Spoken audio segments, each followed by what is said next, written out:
clarify that, to be honest. Well, Maybe I think Art it of the was Troll mixed can up. tell us. We will see about that later. And because sending 10k per average is quite a bit, but then we had Yeah. weird fraction numbers. Well, we will see. Okay. So, map 1, Serengeti. Map 2, Sahara. Map 3, Rift Island again. We're going to get to see Rift Island. Awesome stuff.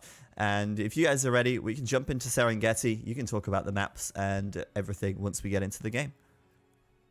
The question to Art of the Troll was, is the resources slung combined or average?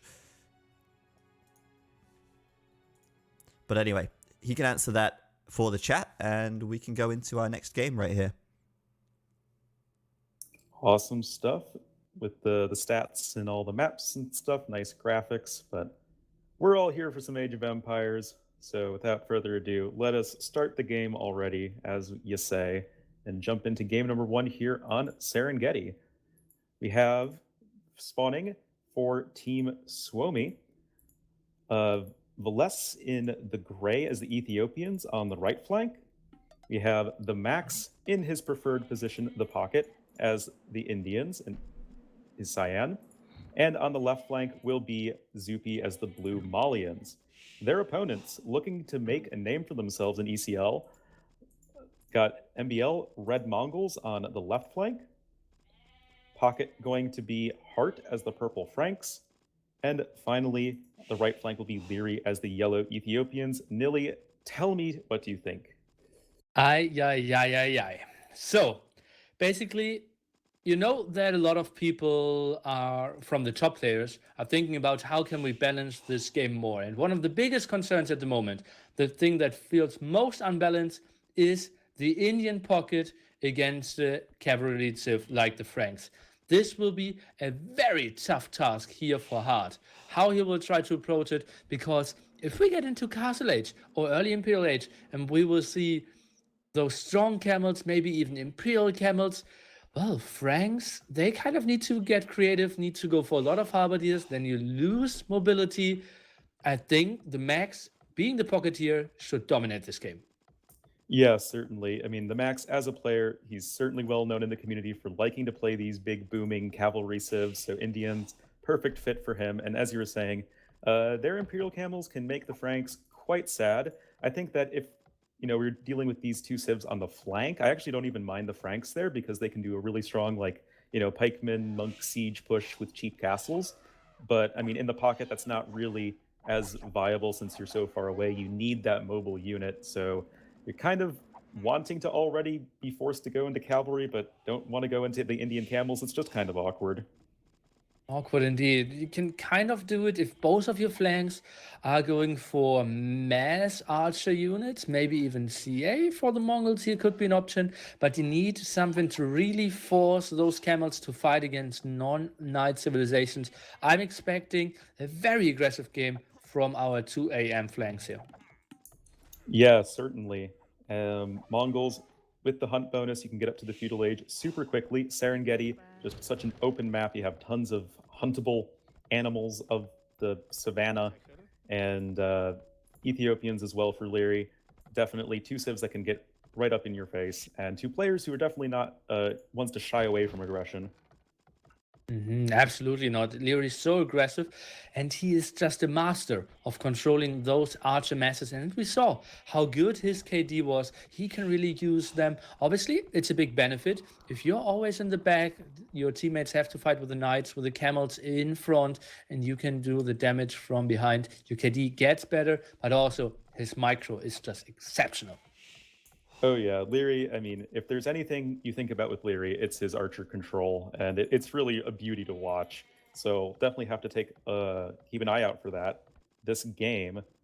But with both teams opting for the Ethiopians, what do you think of the Mongols pick from MBL? Because it's not in the Civ pool, so AM has to believe that there's some sort of particular reason they want to be playing this Civ.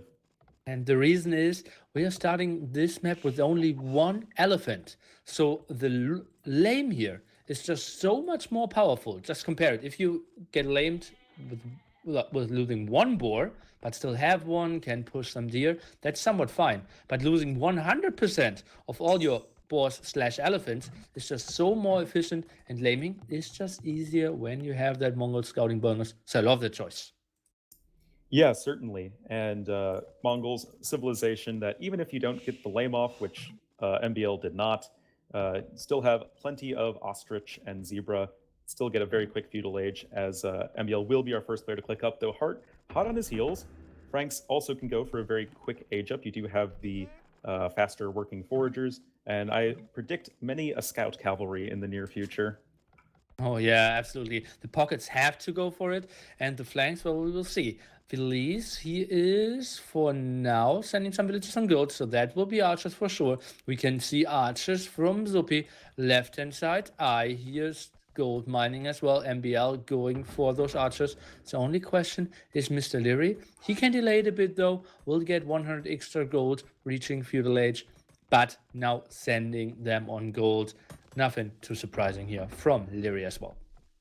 Yep, definitely pretty standard openings from everybody. As I think Zach mentioned earlier, I think these are two teams that definitely are on the more, I guess, standard quote unquote style of play, especially compared to the previous teams like VNA or Frantic, which can do some a lot more out of the box strategies, let's say. Yeah. I wouldn't be surprised just to see standard archer crossbowman play from all the flanks, and then standard cavalry play from the pockets. Yeah, breaking the meta there for sure. If Raz was here, he could be happy with all those series that always the Frantic and VNS players are providing. But this looks pretty standard meta here. Double archer range from all flank players. Super standard game. And this is tricky. How do you really get an edge here if everyone's playing the same? Well, a lot of it comes down to unit control and teamwork, I think, in terms of being able to take the best engagements possible. And I think that's probably going to be one of the most important deciding factors. I mean, at this level of play, everyone's going to be about the same in terms of, just executing build orders and macros. So it's all going to come down to which teams can communicate better and use that to take the best engagements possible. I couldn't agree more. It's so tricky. Take the good engagements. Don't really get doubled if you're out of position. Try to communicate with your teammates. Wall your spots. Make sure to be safe. There's so much to think about. So much that you can slip up. Let's see. At the moment, still not a single kill in this game. Yep, everyone opting for the more pacifist opening so far. No real men-at-arm play or drushing or anything like that, which we saw a lot in the earlier series today. So definitely gonna have to wait, I think, until the pockets come in with their scouts to support some archers. Maybe gonna see the first kill over here to the north center of the map. Oh yeah, first scout lost there by the max, and that was one of his produced ones, so it should be full HP lost there. Not too nice for him. At the same time, he was trying to make sure that he's completely walled. Obviously, this is a map where we could see some tricky holes. It is easy to wall, but it's tricky to wall very good here. I mean, not if you're CL. CL has the easiest walls ever on this map. But if you're us mere mortals, I'm afraid that, yeah, it's just so open. The acacia forests have a ton of holes in them, but it looks like we have a big fight happening at the front of Valessa's base. Who do you think is going to take this, Nilly? Well, Leary already has fletching, and that's a big deal breaker. And then remember, the scouts for now have more HP for the Franks players, so nice advantages here on either damage output or the HP for the AM side, but now fletching also for Felice, and he's just camping the south wall himself quite nicely here at the right hand side, and it will be tough to break him. And you see AM, they are still somewhat aggressive, but they cannot do the real damage.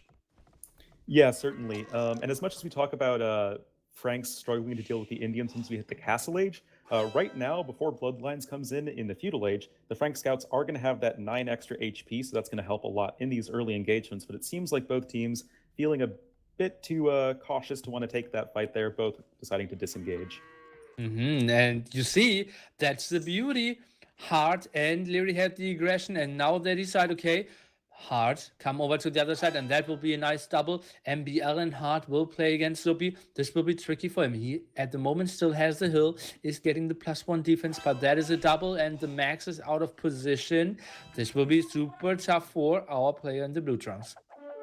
Oh yeah, certainly. He has the high ground, which is going to help a ton versus MBL's army, but this is just not something you can take 1v2, especially if he gets caught out in the open. He is trying to retreat to his town, but, well, the gate's open right now. That's not going to be so nice. Whoa!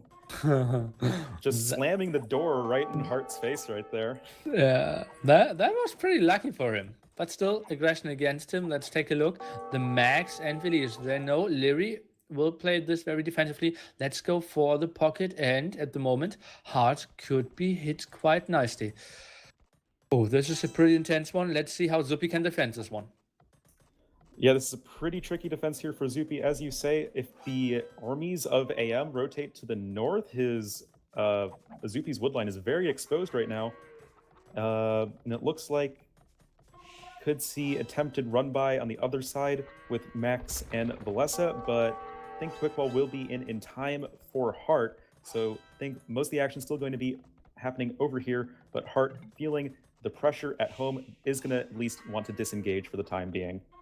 And weirdly enough, he's re-walling with the market, although he already has one.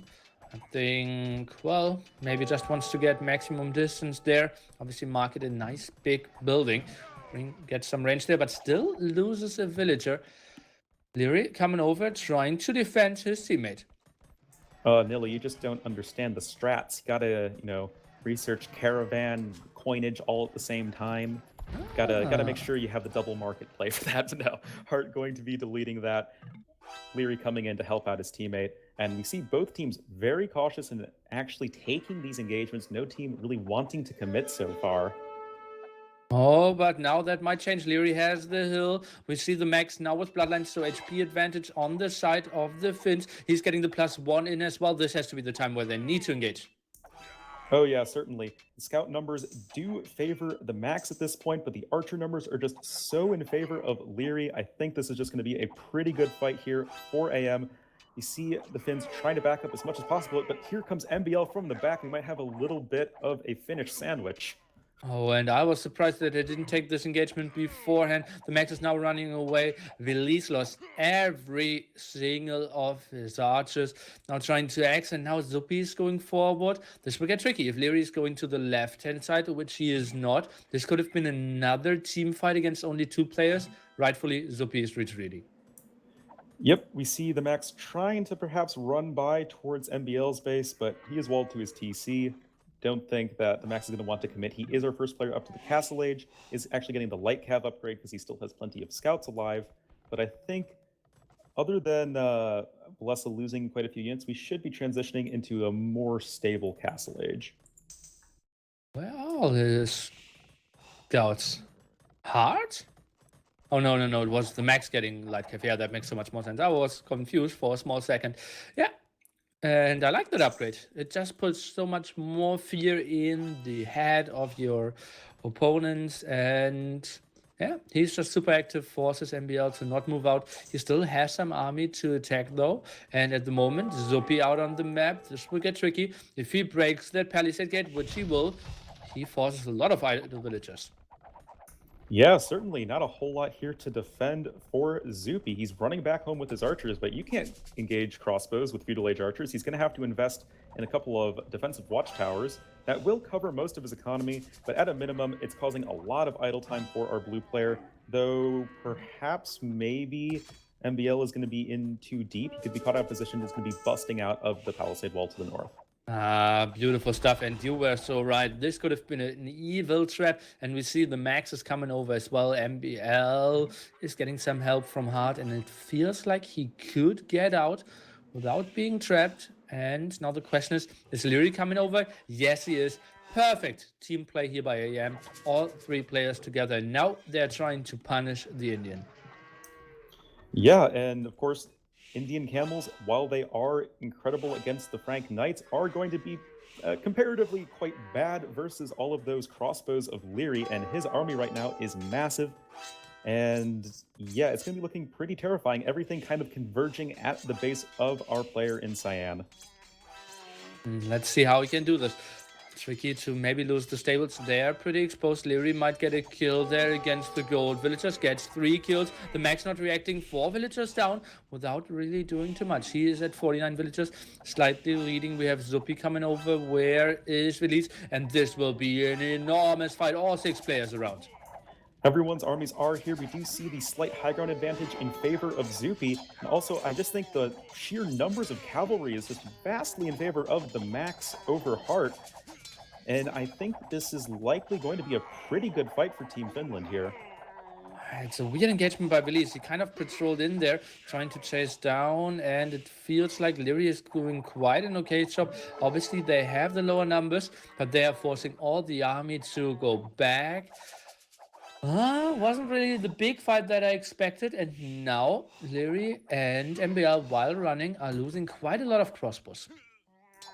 Yeah, certainly. I mean, both MBL and especially Leary just microing as best they can, trying to eke out as much value from all of their units, but I feel like, again, just so many more camels than knights here.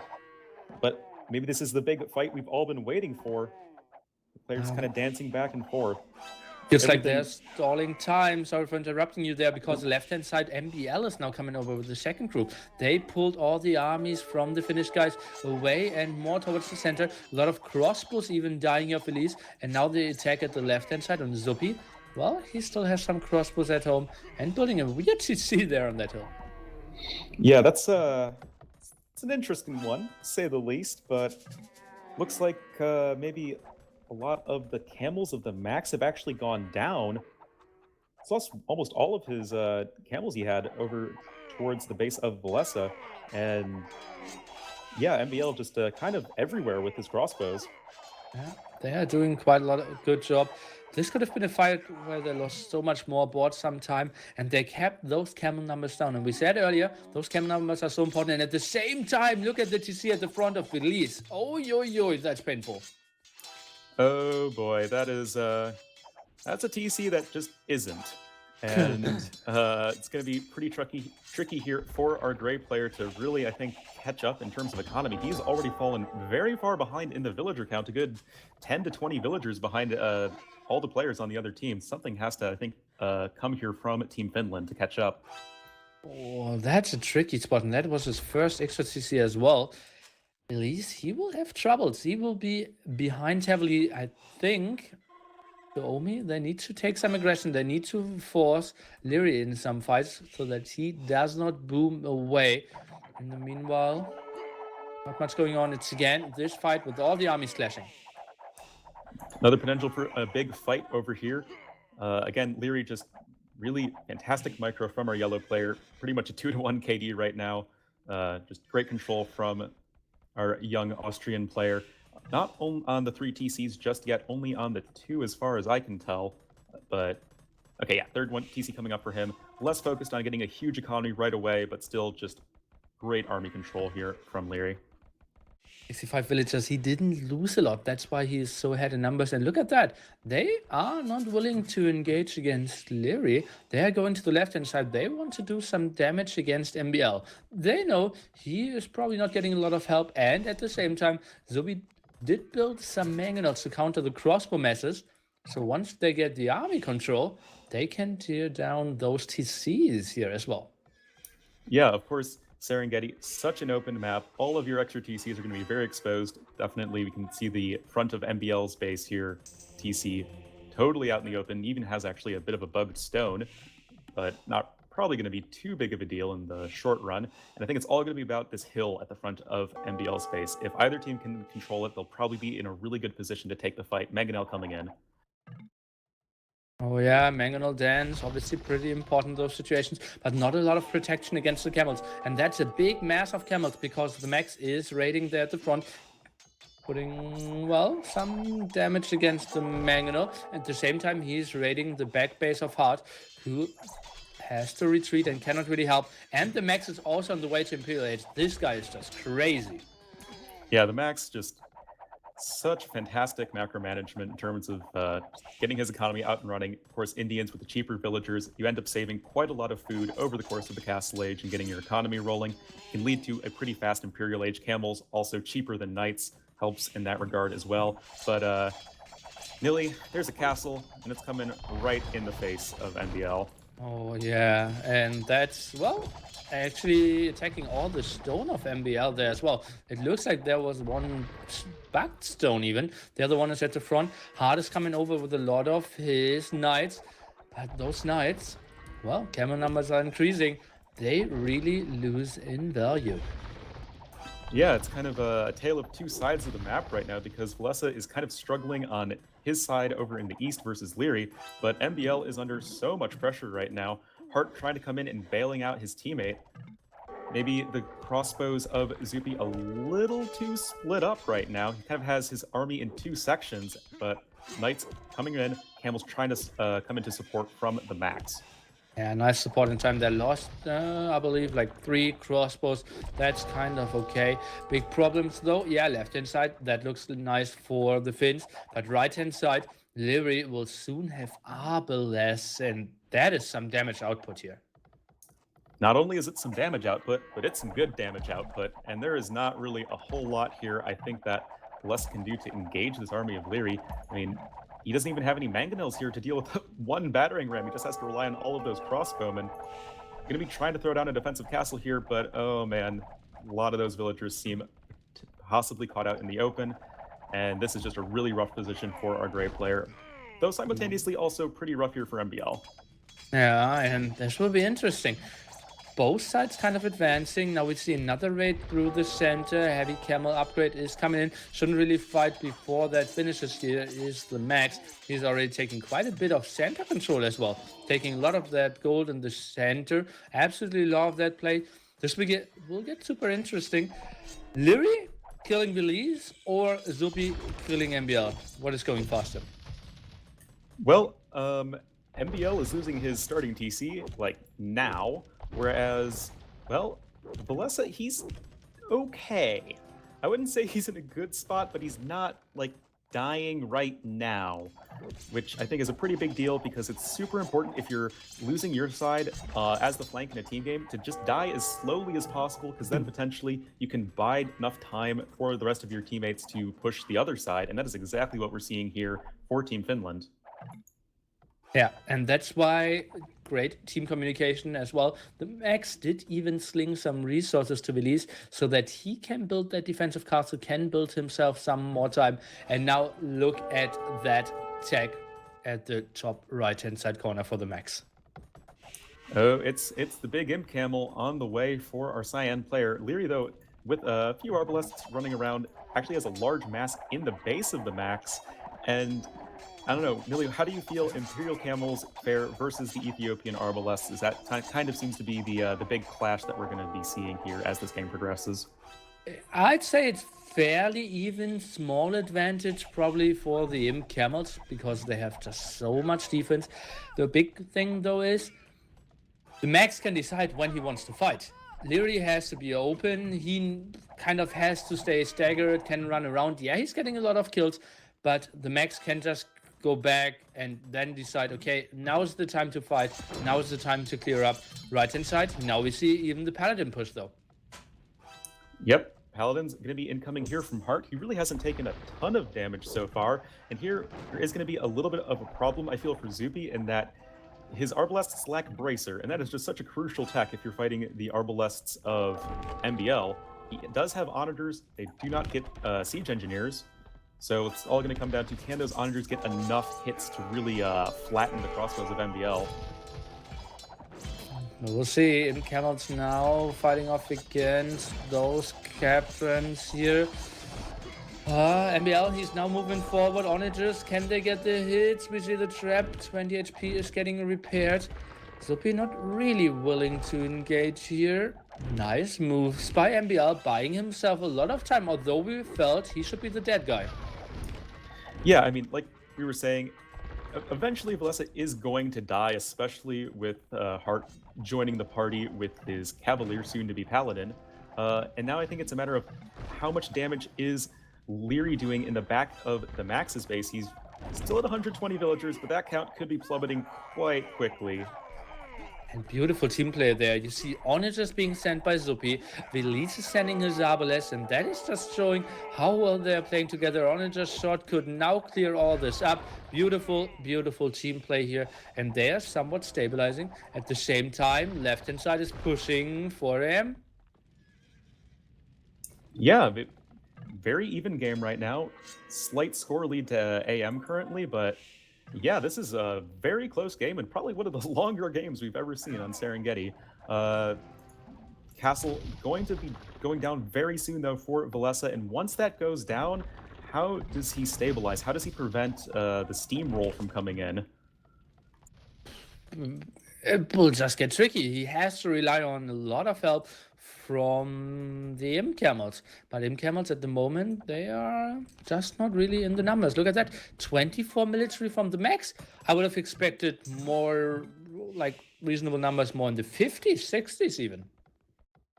Yeah, it's not for lack of stables. He has around 6 or so, but maybe just really lacking the resources to, produce enough camels, especially with his economy being rated so heavily by Larry.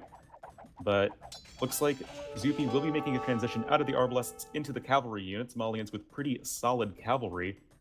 And I think that should be, a much more straightforward, easy transition than, say, MBL getting into Mangudai. That seems like a little bit of a pipe dream at this point. Yeah, absolutely, because his stone is completely blocked as well. So he needs to buy everything. That's absolutely no option for him. He has to stay on Arbalest. He has one castle, that's good for him. Tries to get some traps out, but Mangudai, it's just super far away. Yeah, certainly. It's just one of the things I was a little nervous about with the Mongols pick is that it's going to be pretty hard to actually get to a good post-imp army. Looks like a bit of a fight happening over this hill in front of Heart's base with a very forward castle here from the max, but he's still deciding that he needs to retreat right here. Just not enough army for him, as we were saying. Yeah. And what is he lacking? He has enough resources, not really getting them on the map super well at the moment. I'm a bit shocked. Stable's not really working at the moment. He has 2k, 1k basically, and only pop 170. His Macronauts, what I would love to see, probably. What can I say? I think the reason that his army is underwhelming is because I think he's slinging potentially his teammate, especially probably Valesa, just to help him get back into the game. But I mean, there's a cost to that, and the sort of consequences as the army isn't super overwhelming, but it looks like Leary is caught a little bit out of position. Hart trying to come in to support his teammate. We've got a big fight happening over here at Bless's base. Leary also having quite a few halberdiers there, and looks like everyone's going to be chasing down Finland right now. But is that the right decision? Don't you want to have, like, even the Indians being slung? I want to see those 80, 90 Imperial Camels just running all around the map, and now getting Velise back on his feet. Yeah, Arbalests are absolutely necessary to fight off the halberdiers here of Leary, but they can fall back, can regroup. Yeah, Velise is losing a lot of ground, but I want to see basically the Imperial Camels dominate the game. Yeah, certainly. Also, ton of onagers being picked off from Hart, and he's just in an amazing position. Just really hasn't been taking a ton of damage this game. He's been getting able to get up to those Frank Paladins. 27 trade cards right now for our purple player. We are getting to the point in the game where trade is going to start being crucial, and Leary only has 2. So it's going to be a little while for him to get his trade up and running. And I mean, Veles, no trade, and still under 10 for Zupi. Well, Leary is still getting some gold at the front, but yeah, 2 trade cards, that's less than I expected as well. He is keeping the production up, has 3 markets, so that should be rolling, but I would have preferred more. Right-hand side is getting super dicey though. Let's take a look. Velise needs to run away. Imperial Camel numbers, they aren't really backed up by the Arbalest numbers as well. Yeah, I mean, it's just a matter of, I think, total militaries for each team, and I'm just really liking the sheer numbers of AM right now. It's a lot of halberdiers and not a lot of arbalests to clean them up very quickly. And, especially from the changes a couple patches ago, those halberdiers just shred through the Imperial Camels. Oh, and only now Thumbring as well. So, yeah, those halberdiers won't really get killed too quickly. Now trying to micro back. They're doing a fine job. Defensive castle again here. They're trying to hold on. But what happened on the left-hand side? Why isn't Zupi pushing more against MBL? MBL is not getting too much help. Shouldn't he just completely die? It feels like MBL did an enormous job. Cleared up all the army at the left-hand side corner. Zupi, not as dominant as I would have loved to see. Yeah, it is kind of surprising, and I would wonder why exactly Zupi hasn't been dominating MBL. I mean, his army is mostly skirmishers and arbalests, not coming in with a ton of camels, but not patrolling them or something, just kind of running right through the meat grinder of ranged units of MBL, maybe trying to go for a raid into the trade line or the base of Heart, but this is going to need to get a lot of damage done because AM is pushing towards the trade line very quickly. Oh yeah, this is getting tough, and it's less and less units there to defend. There's another TC is going down, and I just remembered, well, Arbalest for Malians obviously aren't the very strongest against Mongols there. That's why I needed to transition away. Didn't want to stay on weak Arbalest with maybe some weak Rams. So now goes heavy cavalry. That maybe took some time, but MBL did a beautiful job and is now back to pop limit. Yeah, definitely. Most of the AM players are closing in on that 200 pop mark, whereas, well, Valesa is at 75 pop right now and 7 military. So how do you really come back from that? You need you need to buy a lot of time if you're Finland, but I'm not sure if AM's going to give them that time, as this trebuchet is working down its castle of Valesa, and that's really the last bastion of defense to protect the trade line of Suomi. Yeah, it feels like it's getting tougher and tougher. And you said it, like, military count at the moment 8, lost all the archer ranges, not a lot of TCs. There, I hope they're still slinging him, but even then, that castle will fall, archer range, no production at all. I don't see a way to hold this. Yeah, this feels, somewhat strange to say that Suomi's in such a terrible position. Considering they are leading in the score, but that just goes to show that score is not everything. Repairs coming in for this castle of Valesa by their trade line, but it's looking pretty grim, I think. I don't really see anything that truly counters the army of Leary right now. Maybe a few onagers from Zupi, but they do lack siege engineers. And, we know Leary's micro. He's probably not going to be losing everything to some onagers. Well, will be SO pretty soon for a round. He has more siege workshops, so nice team play there for sure. Some halberdiers moving forward. Not a lot of arbalests to counter those. Feels like, yeah, they are somewhat stabilizing, but it's still the very low 80 pop here. And could you explain this score to me? I don't understand it. So the Max has a super big score because he's probably gathered a ton of resources, and that's how the Max rolls. And Zupi, he's been taking pretty good trades, but it's, I think, a matter of just positioning in the game right now. We even have Mangudai starting to come in here for MBL, and with all of the defenses here, I think for Team AM, I think their trade is just looking a lot more secure in the long term than is Suomi's. Oh yeah, that's true. Quite a lot of walls still from Heart. Build a lot of castles around here. Leary is more on the open side, but yeah, it feels like that's somewhat protected. But right hand side, they are holding now, and Leary, he could eat some big SO shots, but he's moving back. Yeah, Malian's actually the only civ in the game that has SO but doesn't have siege engineers, so they're not really able to outrange the Arbalest, which is kind of a bummer. But I mean, still, there's always going to be that potential for the big hit to just flatten half of Leary's army. I felt that potential. Let's take a look. Not going for some damage against Heart here, but that is a lot of SO still. He can't get all of them. Leary, he could eat a big shot. Oh, my nerves. Oh man, I can't handle this nilly. Too much potential for dead Arbalest, but looks like most of the siege onagers are starting to fall, but it looks like Leary not feeling comfortable enough to keep pushing. Leary getting forced back really for the first time in quite some time, even having a lot of his trebuchets very exposed. Big. What are we witnessing? Left-hand side, Mangodais are in the trade though. And, well, some skirmishers pushing in the center. AM still very active all around the map. Leary moving back. He's trying to tag into SO as well. He's losing some traps, but not a lot of answers to that big Mangodai right here at the left-hand side. Oh, wow. We were saying that, hey, it's going to be almost impossible to get Mangodai up and rolling here this game, but, I mean, this is definitely the longest game of Serengeti I think we've ever seen. Late Mangodai fully upgraded here from MBL, and, I mean, they've always been one of the most terrifying units in the late game, and they have just killed so many trade carts for Suomi. I mean, I guess their trade is still overall looking somewhat healthy, but I just, like you were saying, I just don't see an answer to this. I mean, we see the cavalry coming in here from Zupi, but it feels very late. Yeah, late. He was doing it quite for some time. But what is he really doing? He's building camels. That's his pocket is building as well. Light cav. Never the unit where you feel like, oh god, we are into the game 61 minutes and he's going for light cav. It's looking good for him. So at the moment, Malians, not really with a big firepower. And yeah, that's always been, I guess, the criticism for this Civ in team games is their lack of post-imp punch, as their camels are going to be inferior to the Indians, their archers are going to be inferior to the Ethiopians, as is their siege. It's kind of like, where do you sort of make your presence felt if you're Zupi?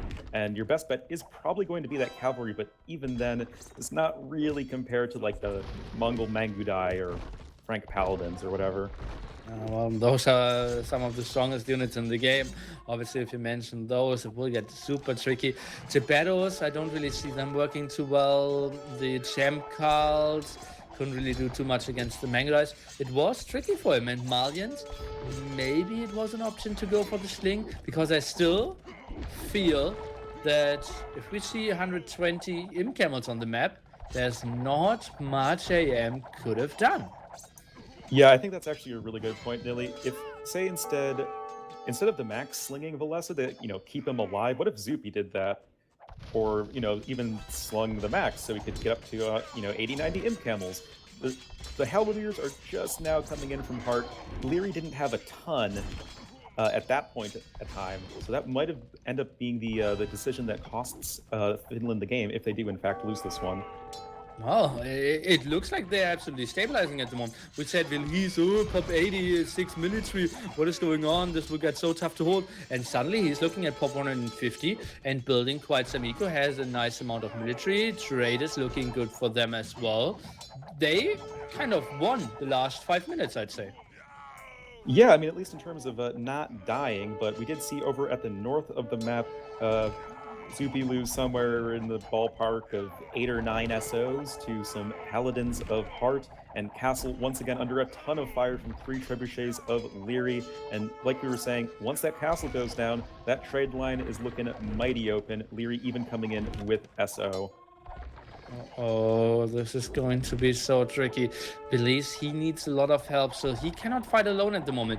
Yeah, we said he is on the way to a comeback, but it's more of the supporting comeback. He can't fight even 1v1 against Leary, and yeah, it's completely out of question to do anything if Hart is ever coming over. This game could still go for quite some time, I feel. Yeah, of course, with both Ethiopian players coming in with Onager upgrades, Leary now with SO, wanting to see that Torsion engines upgrade. He already has Siege Engineers, and we could be seeing a lot of flattened units here potentially to end this game. Oh, what a lovely upgrade. Let's take a look. Abelesh now eating the first good shot here for sure. But now all the buffer in the front is dying. Let's take a look at the Max. He is going down with his in-camera numbers as well. Left-hand side, Zupi needs to add some more siege workshops and needs to add SO as well. Otherwise, Elise is just completely naked. Yeah, certainly. We do see over towards the south and center of the map, Zupi with a fairly impressive team wall coming in to protect the trade, but their trade has already taken so much damage, and that wall doesn't exactly protect the north part of the trade, which is really the part that's under a lot of pressure right now, as you see Leary just kind of inexorably moving forward. Oh yeah, he is. And Torsion Engines. Oh yeah. Vilise, what can he really do?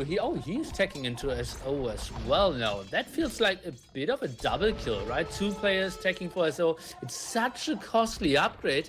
I think that could have been better invested. Yeah, it makes it easier to play it if 2 players are going for SO. But I think with those limited amounts of resources they had, I think they should have relied on Zuppi's full army. I mean, that's the whole problem we were talking about earlier with Malians, right? It's like, what do you have them do? Because, I mean, Ethiopians, they're kind of the late game powerhouse, but Valesa wasn't in the position to actually, get SO, earlier this game. So, kind of have to double up on upgrades. You have the Max trying to come in, trying to make sure that this trade line doesn't fall. But will it be enough here, Nilly? It seems like they're pushing back. Bad situation though. Left-hand side, MBL found a sweet spot there. That castle didn't have murder holds for quite some time, and he parked under the castle and got so many kills. And again, MBL is so annoying at the moment. MBL is just so annoying, man. But yeah, just getting so many trade card kills throughout this game. I mean, he's working on 50 himself, Hart on 53, and yes, all of the players in this game are looking at fairly healthy trade card numbers, except for Valesa and I guess Leary to some extent. But in terms of who has safe trade, I don't see a castle protecting the trade line in the markets in the north for Team Finland. Oh, this will be a GG timing pretty soon, I believe. The castle probably won't even go up. Vilise is trying to rush one out, but that's so many SO moving forward. The Abalest as well. I think they can type it pretty soon. The castle, all the villagers will die. Ay, that looks so brutal. And the trade will surely fall unless the Max is pulling something crazy out of his head. Well, Imperial Camels are just about the only thing that's in the Max's hat right now. And it's not exactly anything new, and there are plenty of halberdiers to counter the Imp Camels. And I guess it's at this point when I guess the Imp Camels just aren't enough. He just never was able to get to that 80-90 count of Imperial Camels that you really needed.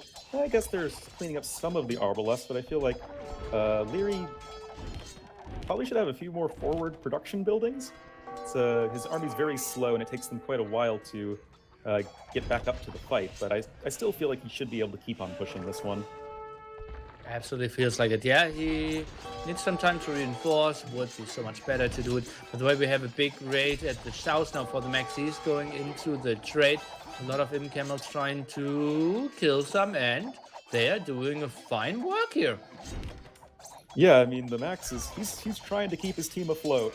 It's not exactly easy, but I mean, getting damage done with these Imp Camels is certainly worthwhile, and is probably, one of the things that could potentially get Finland back into this game. A ton of archery ranges coming down here for Valesa. He's just trying to get as many units as possible because he only has 18 military right now, lowest in the game by far. And now finally we're starting to see Leary with some forward production buildings.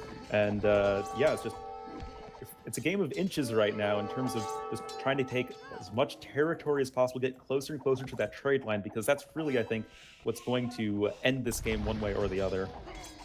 Trade numbers still looking good, actually better for the Finns.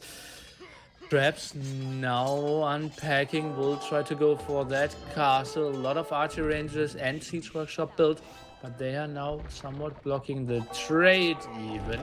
And we see a lot of access here on the minimap. Yeah, people really want to continue fighting. Torsion Engines now also on the way for Vilise. He is holding on to his dear life. He is, but oh, that's a lot of siege rams with drill coming in from MBL. A lot of Mangudai to support it.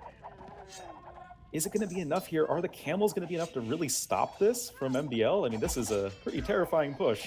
Oh yeah, and I would have said, yeah, well, mass Imp Camels or mass margin camels will do fine against those Mangudais, but they perform terribly against halberdiers, and Hart did add exactly those. So this will be tricky to engage. MBL Hart's nice team play, and this will be a very powerful push. Yeah, certainly. We kind of see Finland trying to come in from every angle, but as you're saying, the halberdiers just provide enough of a meat shield, I think, for the Mangudai to deal just so much damage from behind, just possibly the best support unit in the entire game. And when you have 2 players going for, heavy cavalry units, camels, cavalier, that sort of thing, you leave yourself just a little bit more susceptible to the halberdiers, and that's what we're seeing Hart take advantage of, as we're really not seeing Valessa do enough to hold on here, I think, in the long run. And he's still doing a nice mixture. Halberdier support at the Mango Dice, still sending in some light caps, some paladins to raid, some support at the right hand side. So Hart is completely playing out of his mind as well. A super good support player here, basically all over the map. Oh yeah, I couldn't agree more with that. Just kind of everywhere where he needs to be, which is what you want from a pocket player in a 3v3, because unlike a 4v4, it's not like each flank has their own dedicated pocket to protect them. It's really down to the pocket of each team to just manage putting out all of the different fires that are going up across the map. And I think Hart doing a really good job of just splitting his forces and splitting his attention this game. There are a bit more fires over at the side from Suomi. The big ram attack here. We see the camels engaging, but that's so many halberdiers. We see the Max losing every single Imperial camel here. This will be such a bad fight for them. Mangodoid's mass is still around. Rams can continue doing the damage. And I feel at another spot there, only half a screen away from killing the trade. The top is looking good for them as well. Oh yeah, we just see AM here slowly pushing forward on every single side. SOs, just not really enough of them, and yeah, this trade's now under a lot of threat. Market's going to be going down very shortly, and I'm just not really seeing an out here for Team Finland. Well, the GG out is something I can see. It's not really a winning out for sure. It's just going south for them all over the map. Military counts are just not really comparable to the ones of AM as well. They are just playing a beautiful game. Yeah, just excellent play here from AM. Just fantastic coordination. Like we were saying earlier on, it just what makes the difference in these very high-level team games. Also think their Civ choices were very solid. Just all three of their Civs can really contribute a ton in the late game, whereas Malians not really as easily able to do that.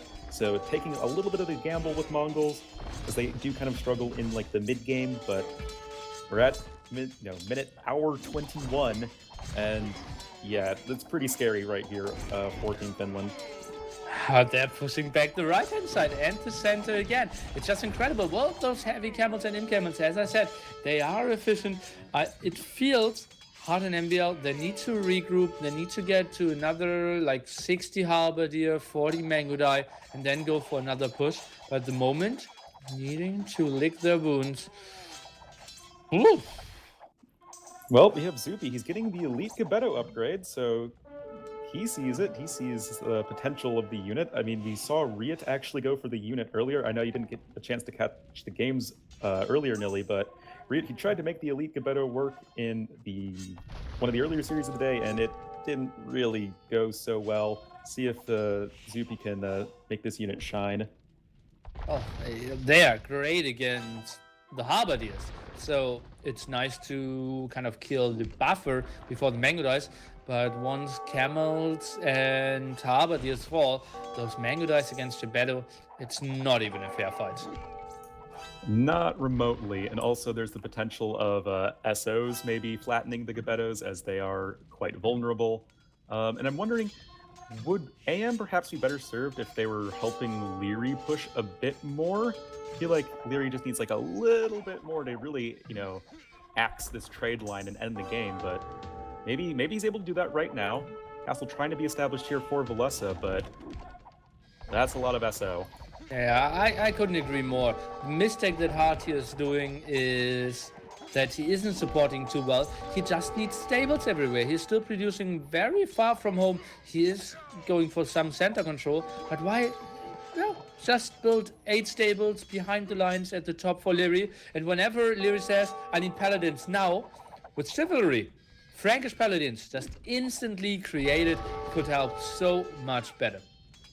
Oh yeah, Chivalry is such a good tech in the late game. It's literally double the Hun team bonus, and you get Frank Paladins on top of it, so that's pretty insane. But market's going down right now, and we see trade really starting to fall here for Suomi in the north, and that might just be the killing blow for our Finnish team. At least now lost more than 30 trade cards. We still see Zupi and Max with solid numbers, but needing to replace those markets. The push is just continuing. The Max is regrouping. He is going for the big fight. They might clear this up with combined forces, but that should be the time where actually MBL should be pushing in somewhere. Where is he on the map? I'm quite confused that he isn't pushing. Let's take a look at the big fight in the top. Big fight going to be unfolding. It's kind of Leary versus the world right now, but his army is just about everything you could want from a late game Ethiopian army, but it might just be a matter of numbers. If the SOs fall, everything else is going to die horribly, and, well, the SOs all fall and everything else is going to die horribly. Now you see people even axing the wood lines here. So this is going to the supreme late game, where we need to, well, go for wood control. The wood price is also at 94, so people already started buying wood as well. Now this gets tricky. Yeah, good point there, Nilly. I mean, we're playing Serengeti. There's not a lot of wood on this map. And yeah, we're looking at really very few trees left. So late game, really it can come down to which team has more wood. We actually have Zupi. He destroyed some trees with onagers. That might even be a mistake, because each of like the baobab trees have 200 wood. It's like every tree you accidentally cut is another 2 trees, normal trees worth of wood lost. Yeah, that's obviously something they need to take good care now. They still have some wood in the center. That's what we are fighting for now. We can see even axing some spots to raid against Leary. And if we get into the super late scenario where wood is the limiting factor, the best unit that does not cost wood most of the time wins the game. And this again should be the Imp Camel here. Well, yeah, of course, you know, heavy cavalry, other than maybe some unique units, are probably going to be your best bet. Actually, huge Imp Camel raid onto the wood line of Leary, which, as we were saying, is an important resource. And Leary just lost, what, 15, maybe even more villagers on the wood? So, I mean, Finland's doing everything they can to hold on at this point. Another castle going to be attempted here. 4+1. Oh my god! Oh my god! The SO hit! Torsen engines! Oh man, we were waiting for it, but Blessed lost so many Arbalests. Oh my god. Oh no. Nilly, tell me that there's a light at the end of the tunnel. Not really for Villiers. He's now down to pop 50 only, and half of it is trade cards. So you see 8 military, 18 villagers. This is just impossible. He cannot even really build his production properly. No archery ranges, no siege workshops, and the Max at the same time is just banking resources. Let's take a look. We have solid resources for Zupi as well. Why are they not slinging more? I don't know. We saw them slinging earlier when we thought it might not have been the best time to do so, and now that they really need to, they're not. I mean, at this point, the Max is just trying to carry with his Imp Camels, and he might be even taking a pretty good fight over towards the northeast of the map, but is this just something that Suomi can sustain in the long run? Taking good fight, but losing all of them, and now the Mangloys for the first time start coming over. Can they sustain it for the long run? Well, not if we have this nice switch around here, and MBL beautiful micro out, microing those SO here as well, and now they will prepare another go. If I see more Paladins from Hard coming over, I think they could go for the game-ending fight, but it's still Villiers holding on to... Well, I'm not sure what he's holding on to, because he doesn't have a lot. He's holding on to his 22 villagers and 9 military. Oh man, it's so rough. I mean, I've played games like this, I'm sure you have too, Nilly, where it's Never. like... Never? You've never been in a situation where your team's just like, don't die, don't resign. We got this. Oh man. But it's just really rough. Max finally tributing some wood to the less, but it's pretty tricky right now. I just want to see a little bit more of a concerted push from Team AM to the north, and I think they should be fine, though there is a big camel raid over to the trade line of AM. Oh, where's that happening? Oh yeah, in the center. I'm seeing that now. Mangodice. Well, Heavy Camel's not really the unit number 1 to clear those Great cards, I want to say, but they're getting some reasonable kills in. Good job. And now at the top, again, Camels cleaning house. AM, they didn't win this game yet. No, they have not. I mean, they're all still north of 175 pop, but Leary's Castle's going to go down. I mean, the Imp Camels can clean that up fairly quickly, especially since Leary not getting his building upgrades, making me sad. And now Heart's even transitioning into throwing Axemen. It's a battle of the ranged infantry unique units over here. Can that be the right decision, though? Wood price now at 240. And Axemen? Well, it's better than Champions. It's better than Paladins against Imp Camels. It just feels so weird, but it might be a good option. Yeah, we have a bit of an engagement with the Mangudai sniping a few of the Gebettos, and I mean, correct me if I'm wrong, Nili, but I think throwing Axemen beat Gebettos in a straight-up fight, if they can actually force the engagement.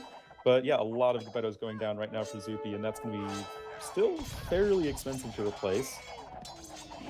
I have no idea, by the way, X-Men against the Gebettos. For me, it's the same unit, but one is faster. True. Heart coming up the core castle, though, right in the middle of the map. But I guess my question is, why are you pushing at this angle? What does it really give you? Wood. I mean, I guess it denies some wood income. I guess there's just no other wood income, so maybe this is exactly what AM needs. Though they're not really producing many wood units. The Frank Castle is also a bit cheaper. Villagers are there all dying. It feels like last moment that Zupi is coming over and he stopped this quite nicely. That so many villagers dying here. And that was just super in time. But now MBL with nice Mangudai numbers. I think he can clean this up. Mangudais now super costly though, because they cost wood. Of course. And, well, Doubt called and he wants his castle back.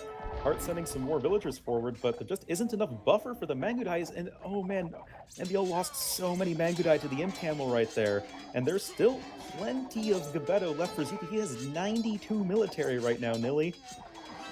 That's pretty damn solid. At the same time, though, release with only 17. Back to pop 94. They, well, reestablished their trade somewhat. Did delete some of their trade cuts, and oh, look at the left-hand side.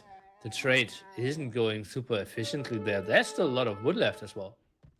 Yeah, that's really surprising. I mean, yeah, that's a really unfortunate little pond, but that's like one of the easiest lumber camps to get. There's actually even stone left over by it, so you got another, 1,200-ish stone available to you. But now big Mangudai raid coming in from MBL. And this, if they just run right by the castles, they can kill plenty of trade cards. Attempted quick wall here for Zupi.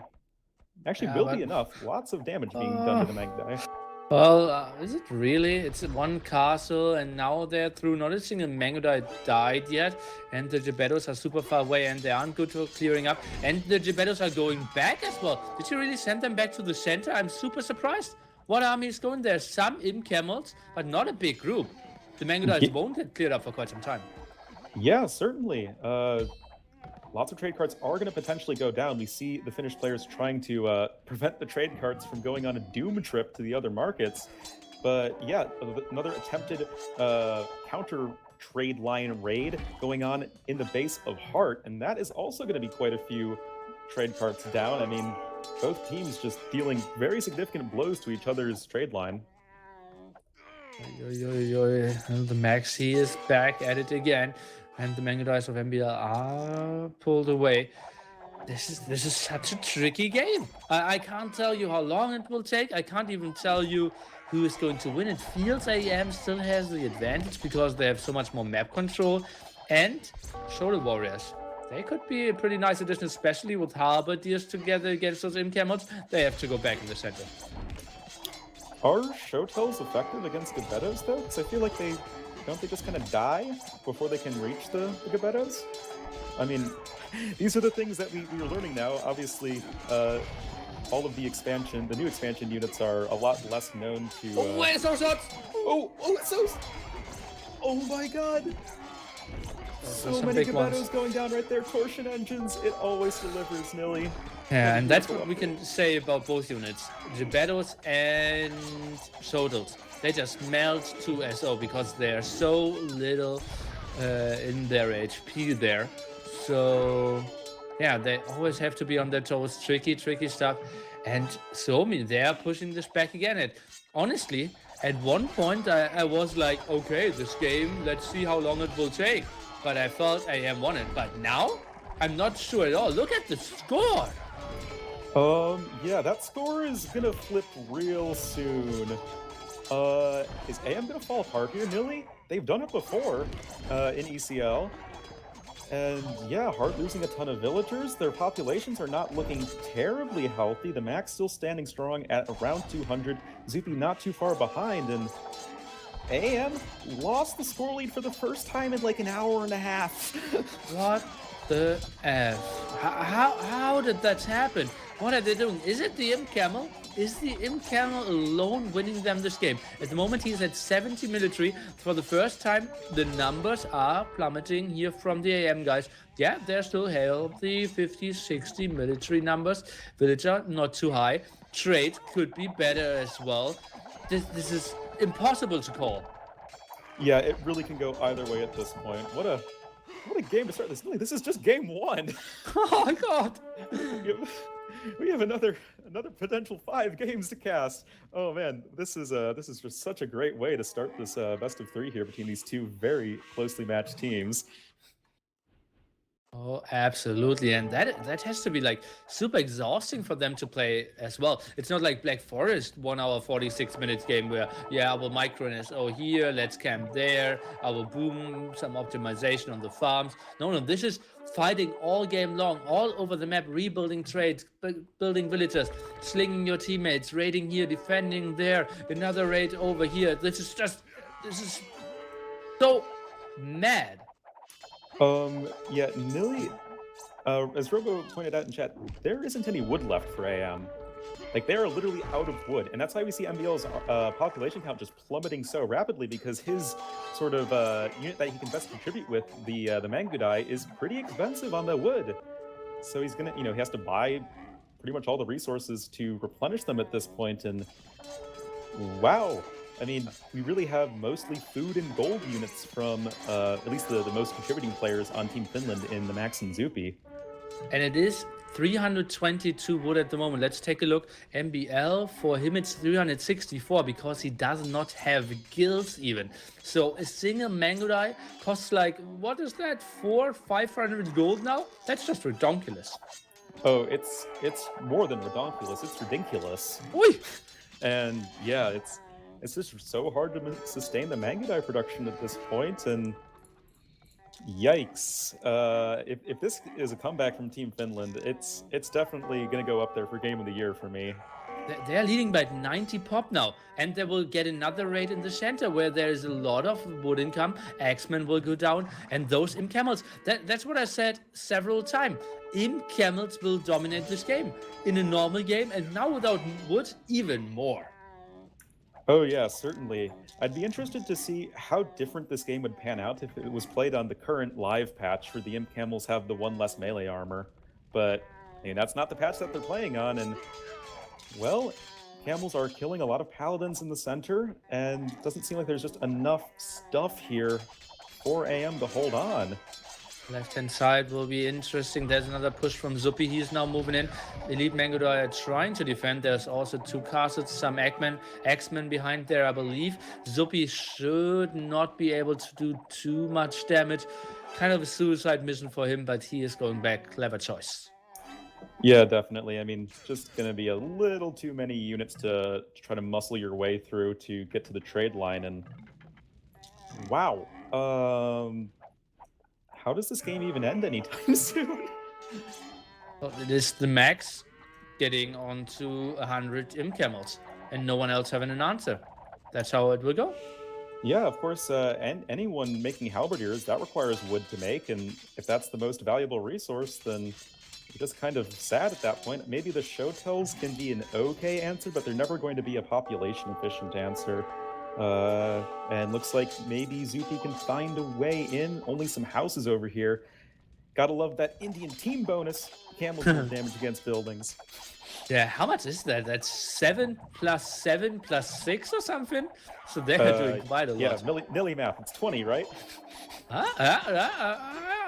Nearly math indeed. Could be true. But looks like maybe even some more Mangudai going down. Yeah, I mean, I think this is starting to look actually really good for Team Finland.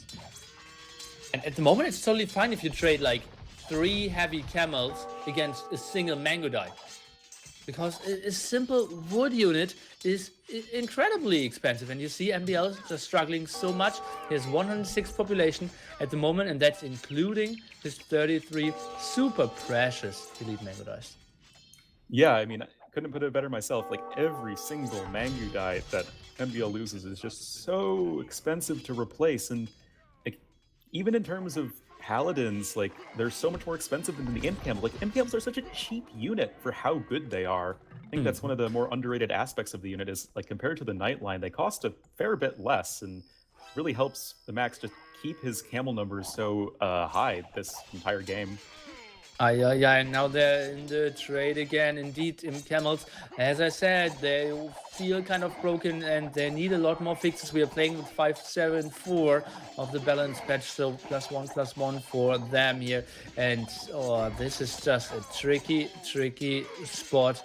And this is just so many trade cards going down. Trade card numbers now in the 20s. AM, they can't have a good mute. No. I mean, Nilly, this game's over. Like, no one is above 150 pop on AM, and the closest person is Leary, and he's just throwing a lot of show tells into the meat grinder. And like, there's nothing that Hart and MDL can seem to contribute at this point. GG. What did we witness here, Onlu? This was a sick game.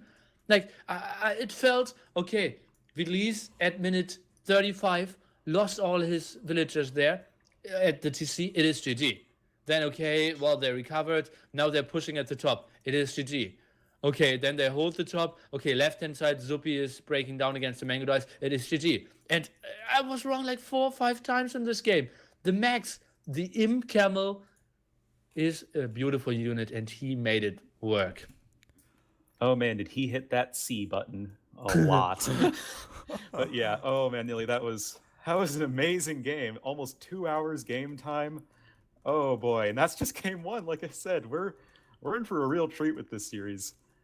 And how can you have a reasonable mindset if you are AM here? Because honestly, it feels to me, on paper, they played better. It was simply Indians, Imp, Camels, carrying them so much, having the Max as a pocket position there, just won them the game. You see the overall kills, he's at 1.8k, that's roughly the combined kills of Zupi and Felice.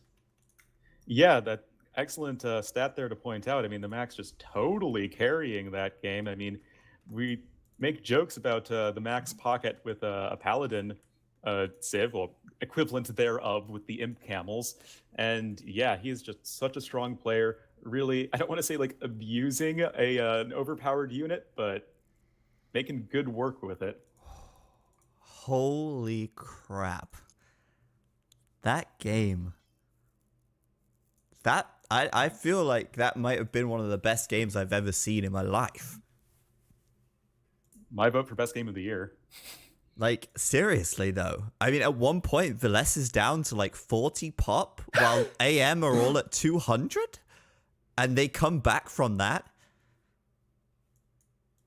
That's insane. Absolutely. But I think the even more impressive thing is that Suomi didn't say, nah, this is GG. Nah, Veles is down to like, 40 pop. He's down to 8 military and 9 vills or whatever. And it's over, guys. Like, they actually played on and they actually believed in themselves to come back from that. They knew it might be possible and they actually pulled it off, which is insane.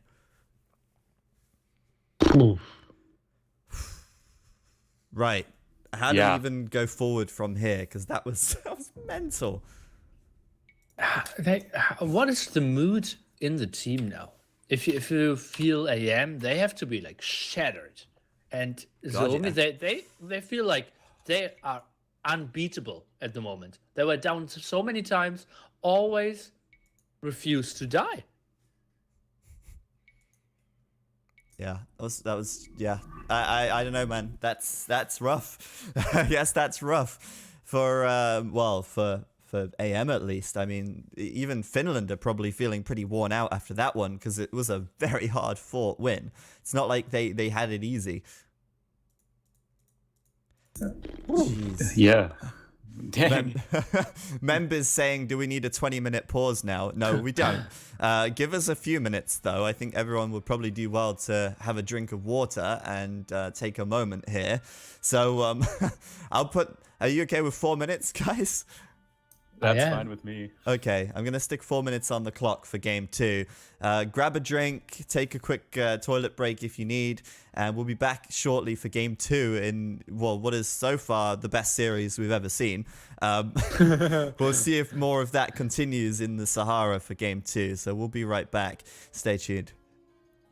And actually, before I do go away for just a second, don't forget there's a giveaway going on as well. You guys can enter that for free to win a Microsoft Surface Pro. The link is below the stream, or you can click the link in the chat and enter for free to win a Microsoft Surface Pro. But we'll be back in 3.5 minutes, guys.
Well, guys, what an insane first game of that series. Seriously. I can't get over just how good that was. And if that's a sign of things to come, then Sahara is going to be another fantastic game as well. Thank you, everyone, for tuning in. We appreciate you being here. And, well, with games like this, you're not missing a thing. Jeez, it's unbelievable. Now, obviously, I want to point out something from that last game, and that is the fact that they had the foresight to switch into units that weren't costing wood, right? I mean, that was insane. Like, you saw Zuppy going into Gabeto, not because they were, necessarily the best unit. They were very strong, but they didn't cost wood, and that's important. You saw Lyri going into Showtells, not because they were the best unit for the situation, but because they didn't cost wood.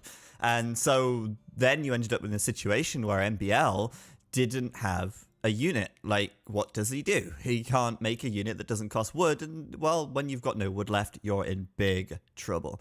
And I think that's kind of how that played out in the end.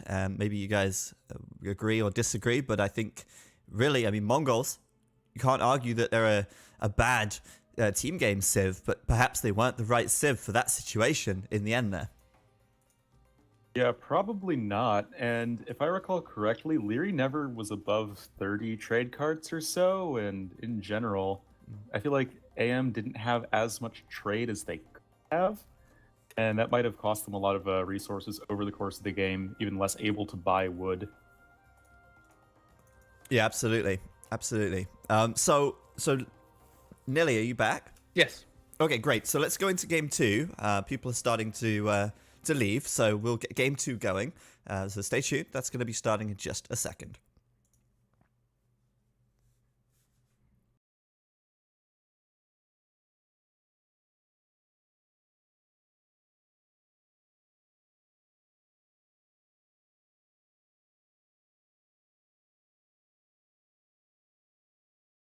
All right, guys. After that crazy game number 1, welcome to game number 2. Map will be Sahara. AM versus Suomi. Suomi winning the last game in a pretty fantastic comeback and one of the best games I have ever seen. So, without further ado, for Team Finland, north flank is going to be Blessa once again in the gray. He will be the Mayans. Pocket is going to be the Max in his cyan as the Spanish. Oh boy, Pocket, Paladin Civ for the Max. And then in the south flank will be Zoo as the blue Franks. Probably looking for a little bit of revenge here will be Team Aftermath, and that will be MBL in the red on the south flank as the Spanish as well. Pocket going to be Hart once again, and he'll be in the purple as the Malians. And finally, will be Lyri in the north flank as the yellow Mayans. So Nilly got 2/3 of a mirror over here. What do you think? It is obviously the difference in the pocket because that's the only non-narrative. And now it feels like reversed roles, right? One guy who most likely will have paladins as his unit choice in late imp against a guy who has pretty strong camels there. So this time it feels hard could be the better spot. And also the top. That has to be super interesting. Lyri, Mayans flank, Belize always has to be on his tippy toes. Otherwise, this could get pretty ugly pretty soon.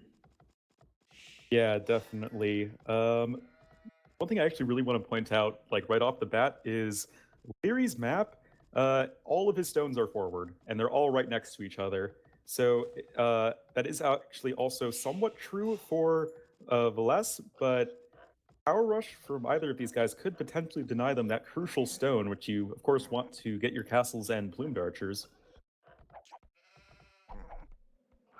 Sorry, I was distracted a bit, and that's true. But plumed archers more of a bit of a later unit. At the start, we need to see archers, then we need to go into crossbowmen, and then it will get tricky for him. He needs to expand toward the center. Will be quite open. Plumed archers only an option if they have the map control before that. Nilly, obviously you didn't watch CL play earlier today. Do you think he made any sort of archers when he could have made plumed archers? No, earlier today we did see a lot of like Drush fast castles with Mayans, the plumed archers as you would expect. I can only remember one game where that didn't happen, and I think that was Yo, because he was getting tower rushed. So we'll see if either of the Mayan players here can get that fast castle off, or we're going to see something a bit more aggressive. Sahara is generally speaking a pretty open map, but that hasn't cause teams to shy away from the walling and the fast castling. So we'll have to see how that plays out here. Yeah, I'd absolutely agree. It feels more open, but Leary, for example, has a wallable map for sure. Belize, well, he can go for some bigger walls. It is somewhat okay, but the distance of the flank is just so short. I feel a real fast castle should be out of the question here. I think especially for Leary, because he is pretty far away from his pocket and heart, just like distance-wise. Whereas you see the Finnish players all, I think, a lot more, bunched up together over in the east of the map. Probably going to be a bit easier for them to support one of each other. Boarding. I'm not sure if you cut out or your sentence ended. Let's take a look at the Max TC. Looks pretty beautiful there. Pushed for deer. Already has his 2 lumber camps rolling. We probably will expect a lot of, well, paladins, or like scouts first, then later into paladins. Hard is up as well. Zuppy on the way. MBL, the only guy who's going for something, well, that we will take a closer look at for sure. That might be M&As. Take a close look also if he's going for stone. Might be some aggression. For now, only infantry. Yep, Men-at-Arm play coming in from MBL. I think we're pretty unlikely to see any archers from the Spanish since, have crossbow. So, there we go. There are the villagers. I was wondering when they'd come out. And it will be for a Men-at-Arm tower play onto Zupi. And I think this is something that can do work against the Franks. If they're going to go for the scouts opening, and with both of the stones being forward for Zupi, this could be pretty painful for him to deal with. Not only both stones, all 3 of them are in the open here. We're playing Sahara, so you have 3 stone spots, and yeah, this will get tricky. He is scouting it now, though, is taking a lot of damage on his scout. Not too nice for him. Is getting up to feudal age now. This will be tricky. Barracks delayed as well because he was walling all this front. He will need a lot of help from the Max, and even then, it's double scouts. Yeah, that's a pretty risky thing, I think, to not go for the archers. But you're sort of caught in this position where you never really want to go for the archers if you can avoid it as Franks. So it's going to be, I think, pretty tricky here for Zubi to defend. Going to be using a lot of villagers to build this tower. He needs to be able to secure some sort of stone income if he wants to defend against this. Yeah, and he's doing a good job. Instant counter tower is getting it up as well. Remember, tower against tower, hill bonus is not in effect here. The tower of MBL even shooting the barracks. That's a pretty good start here for Zupi. It looked like he could be in troubles, but nice reaction so far. Lovely play. Yeah, I definitely appreciate Zupi's defense so far. He did end up losing a villager due to the double team of Hart and MBL. And the wall is still open, and I really would like to have seen, the Men-at-Arms go chase down the opening and make sure Zupi can't wall. Instead, they're sticking by the tower.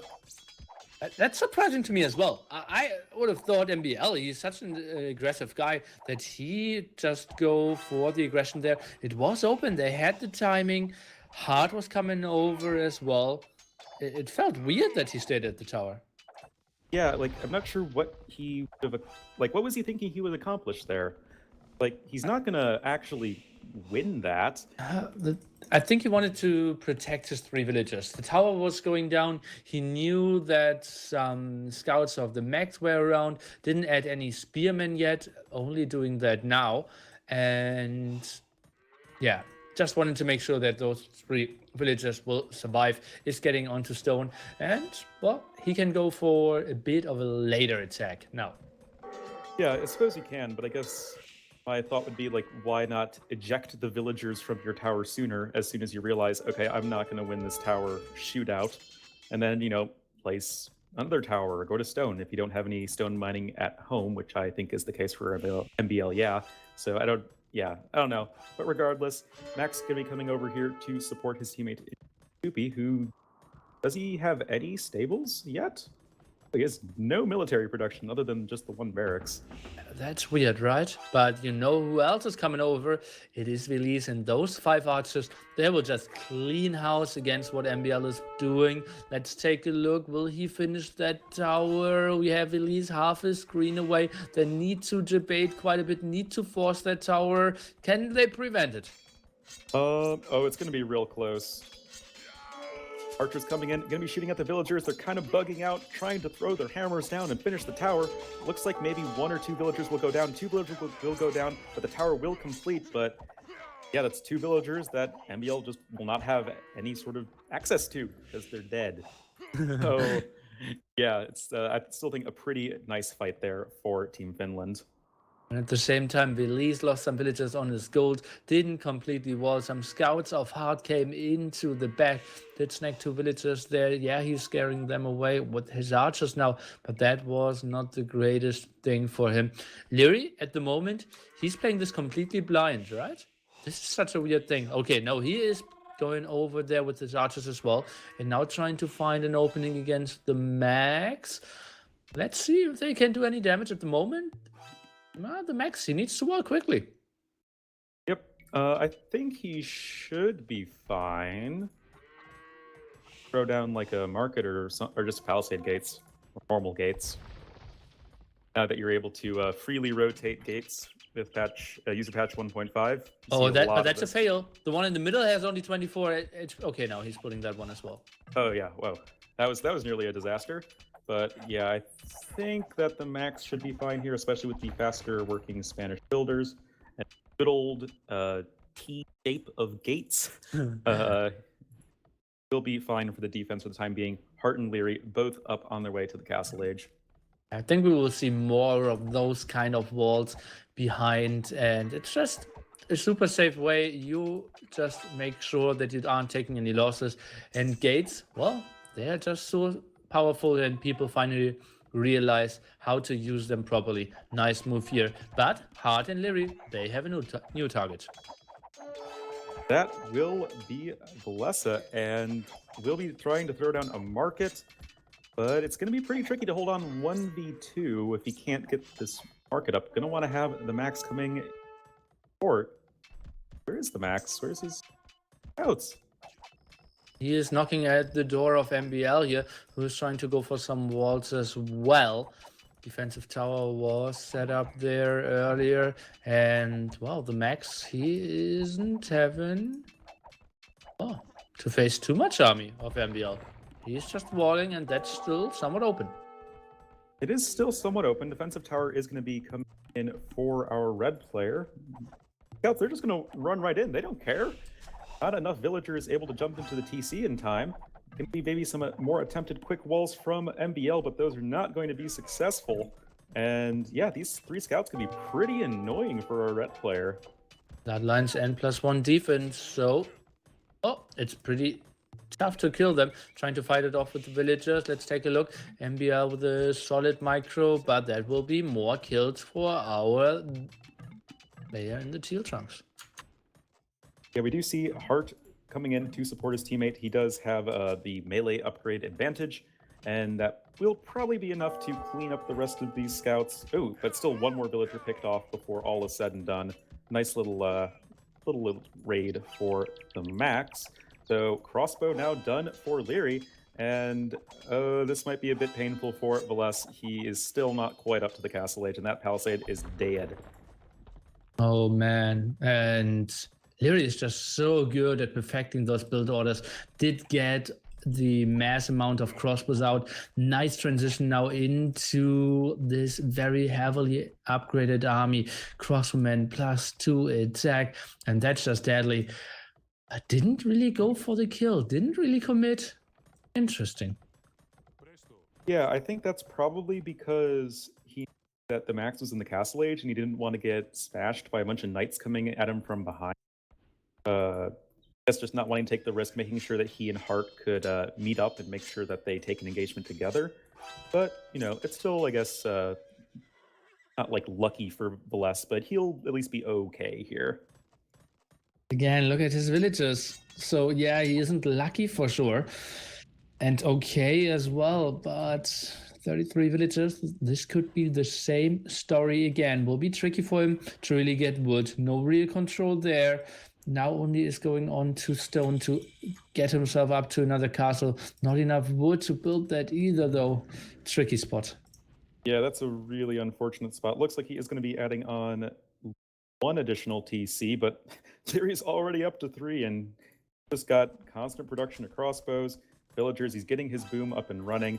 Sure, all this stone is going to be for a castle in transition into bloomed archers, but castle already almost up here for MBL, and it will be the conquistadors here for the Spanish player. Oh boy, and that's probably the most cost-efficient unit in the game. And Zupi with knights, that will be just impossible. How can you take reasonable engagement? Go ahead. Zupi is dropping a castle right in the face of MBL. So, one castle deserves another, but I mean, it can't be for the throwing axeman. That's not going to be the answer to conquistadors. But I wonder what he plans on doing with this. Probably denying the main gold spot. He's also pressuring the other gold spot. He is doing quite fine here, but the quick walls didn't finish in time. Castle only at 70%, and it looks like Hard is doing quite a lot of damage against those. Some microing back with the conquistadors here, but still 5 heavily wounded villagers continuing to build this castle. Corrected. 3 villagers now. Yeah, I mean, that's just the value of conquistadors, right? They're a ranged unit. They're able to harass these villagers no problem. As long as they can connect with their little muskets, they're going to do okay. These are not Spanish builders, so the castle's going to go fairly slowly, but it looks like it will just be enough here for Zupi. MBL not feeling like he can deny it in time, and castle's going to come up, and main gold will be denied, at least for the time being. Yeah, what is MBL's plan now? Obviously move into the other golds, but Zupi should know of that one. So one single tower could take MBL somewhat out of the game here. Yeah, that would be a pretty great tower if Zupi decides to make it, or just another castle. And speaking of castles, hello. Leary coming in with a castle, and we see Veles once again kind of taking a beating. There's not a whole lot he can do to fight this superior armory of both Leary and Hart. And this castle, I am quite sure, is going to go up for our player in the yellow. I think so as well. There's no army around contesting that, or actually the max is now coming over, but there's so much army going back and trying to defend this. This castle has to go up. And then, Elise, he is heavily on stone, can maybe get a defensive castle up, but that's 1 gold spot, 2 stone spots. Ugly spot for him again. Yeah. For Elise. Yeah, definitely. And I'm wondering what you think of the the unit compositions for Team Finland. We have 2 players going for the Mass Knights, 1 player going for the crossbows. I think you have the unique unit plus crossbow plus knight combo for AM. Which do you think is going to be a bit more effective here? Obviously, plumed archers are just way better. The question is how the Eagles look and how they will transition. I don't really see anyone taking big fights here. For me, it feels Velis just needs to sit back, maybe needs to build a defensive mangonel. And Conquistadors won't do too much against Zupi. I think we will see decisive fights when people reach Imperial Age. Yeah, with castles coming in for most of the players in this game, it's going to be really tricky to actually break anybody. And yeah, indeed, Hart will be our first player to click up to the Imperial Age. He's really not taken any damage at home. He's just had a pretty free, uninterrupted boom, just kind of standard pocket play, 3 TC, making cavalry. And we'll see if AM can use that to their advantage. Must be nice. Now going with the siege workshop behind it, but actually not really walled there. Knight scaring away Mr. MBL, and the big attack. The Max, he did some damage last game as well with his Camels early Imperial Age. Let's see what those Knights can do now. Hard. What is his reaction? He can't get the walls up. No, there is literally always a hole. And yeah, Knights flooding on in here for our Cyan player, the Max. Remember, Hart can make camels, whereas the Max can't, so that can be a potential answer here. But at a minimum, there's going to be quite a lot of idle time, and inevitably, quite a few villagers are going to go down here, I think. And there were even in villagers before that military count was slightly in favor of Hart. I think after this, the Max will have less units, but a good lead in villagers. And as you said, idle villager time, that's just massive at the moment. He was at 80 villagers, 47 of those idle at the moment. The feels when 2/3 of your economy is forced idle. It's not really ideal for Hart, especially as he's in this, pretty critical juncture getting up to the Imperial Age. He needs to be able to afford all of those upgrades to actually make the Imperial Age useful. And now he's probably going to have a hard time getting all of those out at once and not really going to be able to take advantage of the faster Imperial time than the Max. Well, let's take a look at the fight here at the top first. Leary is trying to micro this.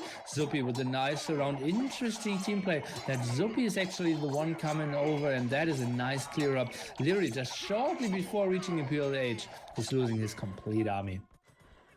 Yeah, I mean, Leary might not be too concerned about losing the crossbows because he is making that transition into the plumed archers, but I don't know, you never want to throw away 30 crossbows for free, and I feel like that maybe he was a little overextended there, but still, Leary almost up to the Imperial Age, will be a little bit ahead of Velez, and will likely have the trebuchets coming out quite soon.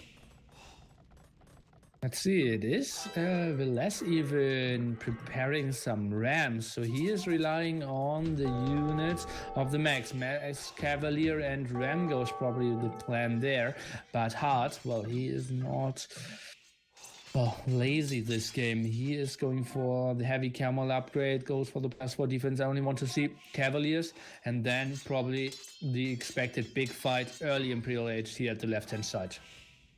Yeah, I mean, that's what we've been predicting for quite a while now. You actually have a barracks coming down here from Leary. I wonder if that's going to be for potential halberdiers to help protect against the cavalry, as there are 2 players making the night line on Team Finland. But yeah, we see Hart coming in here, and he's just even going to start trashing these stables from the Max, and that's really going to gimp his unit production here, as he is also now just in the Imperial Age. Oh yeah, and he wants to get into Paladins. That will be not really what he can go for. And, well, they will free his stables now, though. Lovely team play again. At the same time, we see Leary moving forward, though. This is a tricky one. It feels MBL is just playing this 1v1 against Zupi there, pretty evenly. And then, what we said earlier, it will be camels against paladins, potentially. And now plumed archers against arbalest. Looks better for AM. Yeah, also Leary with the not like walling in their Velez per se, but totally securing tons of map control, getting some extra resources, and of course setting things up for getting trade established relatively soon. But in comes the big ram push from Velez. He does have capped ram, but no siege ram just yet, and Hart is already here with plenty of knights to stop those guys. And that's what I said, that Ramgo has to be aided by the army of the Max, and he was out of position. That's why most of the Rams are already going down. Plumed Archer, still no elite here. He's upgrading that at roughly 60% at the moment. He is running back, and then the Max at the moment, yeah, he is helping, but that feels a bit like him being left alone. What is Velez getting on the map again? Not a whole lot, but to be fair, he's only a little bit behind in population compared to Zupi, but that's not a good thing, because Zupi just lost his forward castle, MBL, ahead to the Imperial Age, ahead in that Treb War, and now things, I think, are starting to look really dire for Team Finland. Just not really with a whole lot of army right now, I think, that can really compare to the quality of the army of AM. And speaking of quality, Leary with elite plumed archers How can you ever kill those? He is up to 50 elite plumed archers there, has his traps out, pushing with more and more castles. This guy is unstoppable at this point. I don't see the max ever getting onto, what will he need? Like 60 paladins to kill this? Well, I mean, ideally, paladins are at least okay against the plumed archers because they have that additional pierce armor. But with no real plumed archer threat from Bless, I mean, he has a few, but they're not particularly well upgraded, and that just means Hart can focus heavily on the camel. And yeah, mass heavy camels with Malians versus mostly paladins with just a few ranged units. That seems pretty good here for AM to close out this game. Indeed, and that's what we kind of expected early on, right? And they're already setting up the trade. Huge walls from Leary all over the map. Some more gates would have been better here as well. But now we might see the big engagement. Paladins moving forward. Camels were out of position. Hard. Is he adding some more stables? Not really. Trade is just going horribly at the moment, since Leary still has most of his base walled. That's pretty awkward, but I'm sure they'll get that sorted out.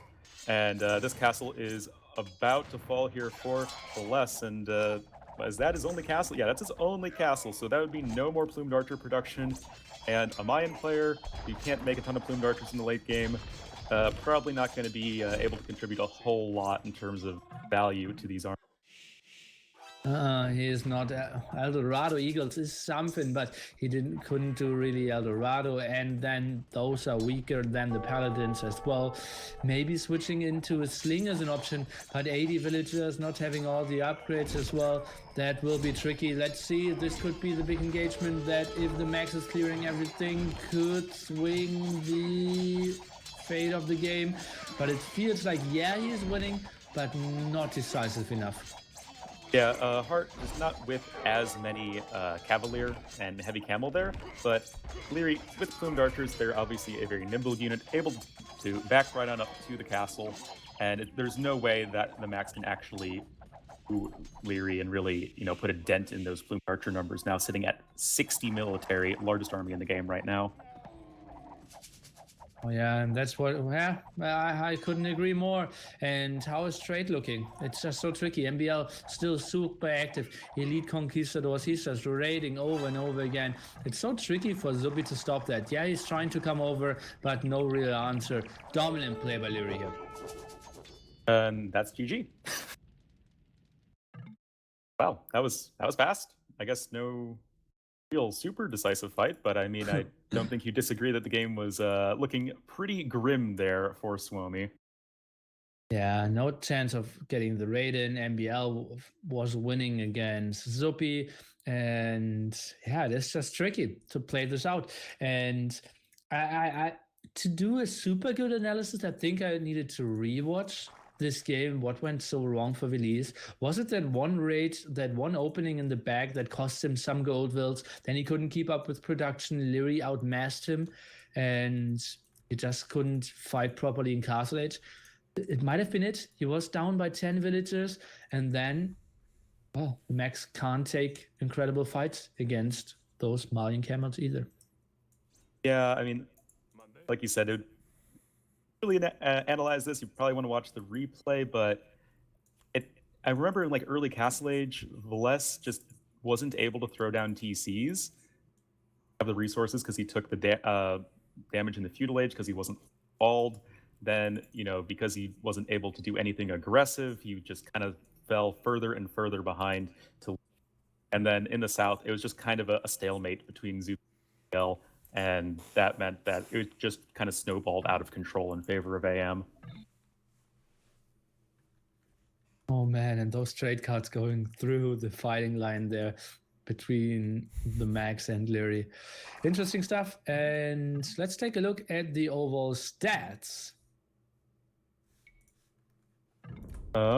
So Leary, most units killed, largest army by far, having a little less than double the army of the next largest in the game. Maxed with the best boom, not too surprising, just not really able to enough to help out his dying teammate. That's really about it. Another thing that went so badly for Velis is that he also went for only offensive wood lines and then needed to go back. Maybe split off your wood lines could have helped. Even that if you get raided at your front wood line, the other half of all your wood villages is still working if you need to pull them. Could have been another mistake. That's a really good point. That's something I tell my people on stream all the time not to do. And yeah, don't really want to have all of your wood denied, as you're saying, because that just causes so much idle time, especially in the feudal age where wood is such a crucial resource. And as you were saying, that can lead to things falling out of. You're cutting out for me. Yeah, Only was kind of cutting out a bit there. Oh, sorry You were about fine that. until that point. Oh, was it just there, or? Yeah, it was just there. Oh. At least for me, anyway. So the next game, by the way, we need to load up individually since there was a drop in the game. So if you guys can move it to your Warlord Kingdoms patch 5.7.4 save game folder, then we can launch it individually. Can't we start together? No. Okay. It would be, yeah, it'd be easier if we could, but it just doesn't make sense. Because we'd have to split out anyway, I think. Anyway, so yeah, nice game from AM there. They kind of did in that game what they should have done in the first game, I think, which was the team wall, which they kind of missed out on, I think, in the first game. And also the very decisive push with Leary. It seems like in both games now, Leary's gone toe-to-toe against Valessa on the flank and won decisively on the flank. So really good play from Leary so far this series. And this time he had the support of his pocket rather than being left to do it all alone. I think that was maybe one of the key factors for him. Next game will be Rift Island, by the way. Again, we saw an awesome game on Rift Island earlier with SY. We're going to see another game now, and this map is kind of crazy. Obviously, we'll give you guys a chance to talk about it once the game starts. And speaking of starting the game, are you guys ready? I am. 1 second. Sorry. Okay. No problem. Well, when Only is ready, we will start.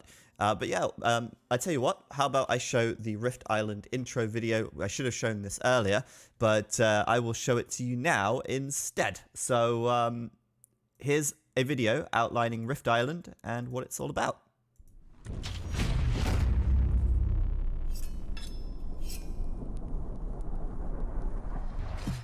Welcome to Rift Island, a brand new map created by Muck DK, the winner of the ECL Africa map-making contest. This new map will be available to teams in the 2v2 and 3v3 Africa events in the upcoming ECL stage. We're here today to showcase the map and what it has to offer. Rift Island is a relatively open map that aims to force players toward the center. Food is in abundance here, as players start with 8 goats, 2 rhino, and a regular berry bush. However, in the center of the map, you'll find a waterhole, where large groups of zebra can be hunted.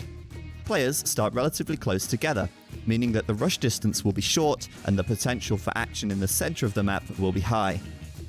This map also features water and reasonable fishing around the edge too.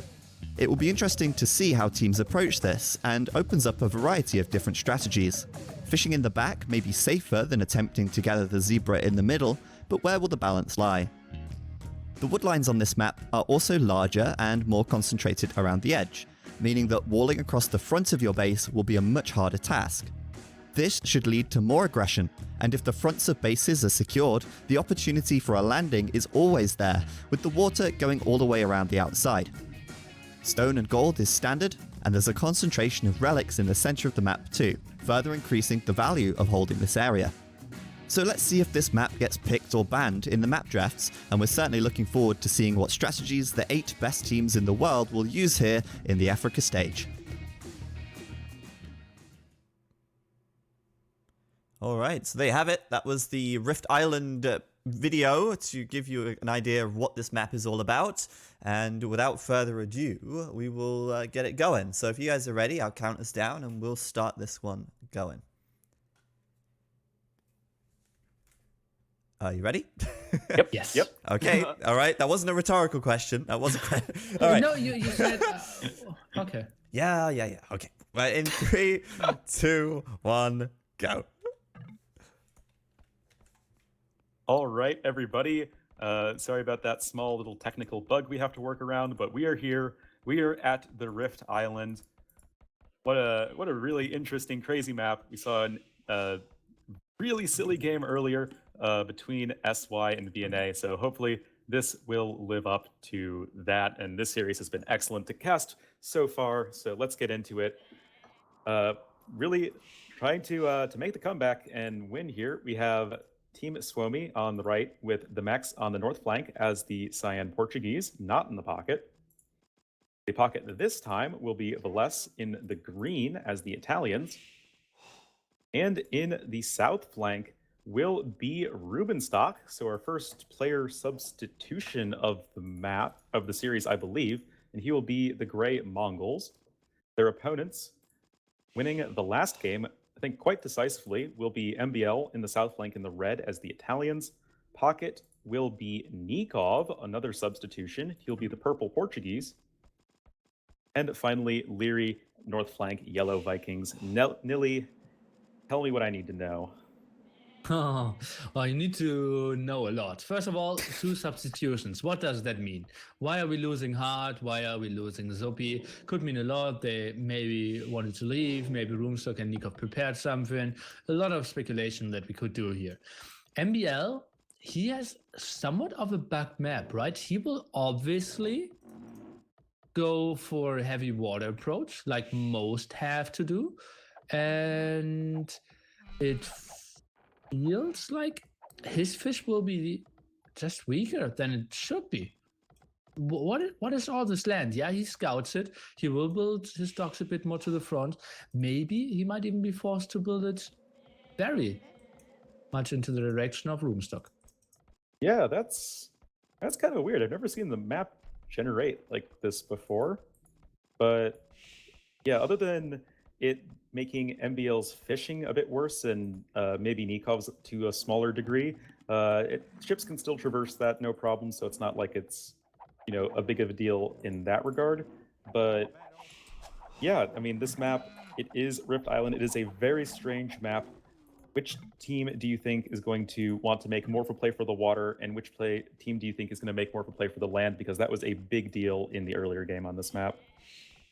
I think you need to always go for water. The center area is just so important. Going for land only is not really an option. And let's take a look at the civilizations. It feels like Vikings, Portuguese, Italians kind of screams, we all are aiming to go for water instead of the Mongols. Yeah, certainly. Was that the drop? I'm still in the game. I'm at 5 minutes, 20 seconds. I'm at 5:04 and it says game over. Uh-oh, GGU. Well, then I will do some single casting and you try to read up, my friend. Are you sure that you are at the patch 574?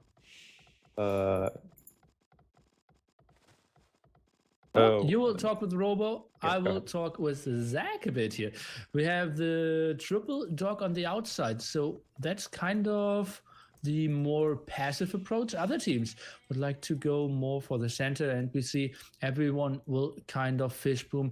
And AM, they are trying to team wall as well. Remember, guys, we are playing with spearmen here instead of scouts, so scouting out that area is a bit tougher. You're slower, you have less vision, and still, yeah, Portuguese will help out quite a bit organizing that for both sides. We see Roomstock, the first one to be up 8:57. That's quite a nice uptiming for sure. And he will pressure some. The question is, will it be on land? Will it be on water? I assume this should be fire. Galley here is sending more over, builds a second lumber camp. I want to see some villagers being sent on gold. Has one aggressive villager here and more, well, moving towards the center. No one really going for the deer or zebra here. That's what we have seen so many times in all over ECL. We just scratch our head. What can we do to create fun maps? Okay, let's put a lot of food in the center. And it felt that people most of the time ignored it. Yeah, it is incredible amount of free food, especially with Mongols, but you're also so exposed. You can die to demo hits. Fire galley can come around in that center area as well, so that people are always going more for the water approach, ignoring the center, although some monk rush could later on be some option. So many relics to grab, center control, truly important, but for now, Homestuck, the first one to go for feudal age, or arriving in the feudal age, will go for some aggression. Vilis still deep in the dark age. Same goes for Mr. Nikov. So they are playing the FCs. Nikov, 2 dogs, and the same for Vilis. So they will go for the big eco approach. 7 efficiency for Mr. Nikov, and Lyri goes for the galleys here at the side. Maybe later we could even see some special bodies like longboats or caravels in the center. They are just super nice for some center control. You know what's also super nice? Onlu, who might be back. I wish, man. I thought I bought enough time. You did a superb job, Nilly. But oh man. You know, you gave me the layup and I dropped it. Nah, not much you could do.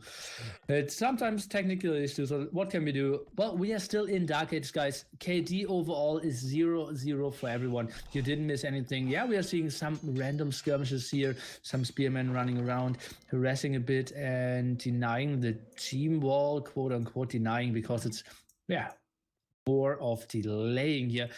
Aggression at the side of Roomstock, who got 1 kill.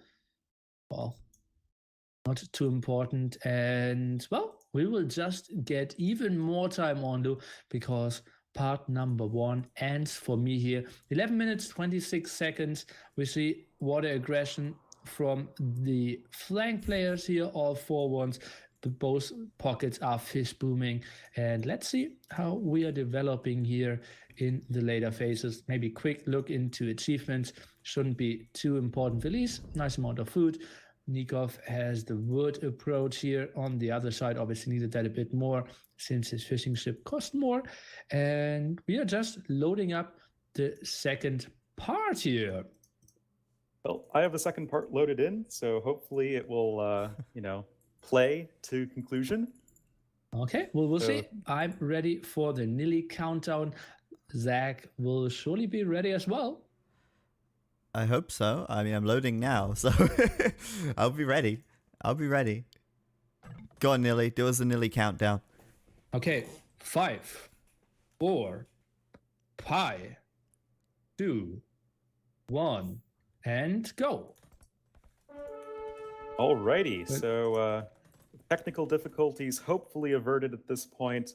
We are in the feudal age action just about to kick off, but here we're starting to see the potential problem of the Viking flank, as they don't get fire galleys, and Lyri, he's going to need to have some pretty stellar micro if he wants to not lose everything to these slightly tankier fire galleys from the max, and that doesn't really seem to be a reality right now.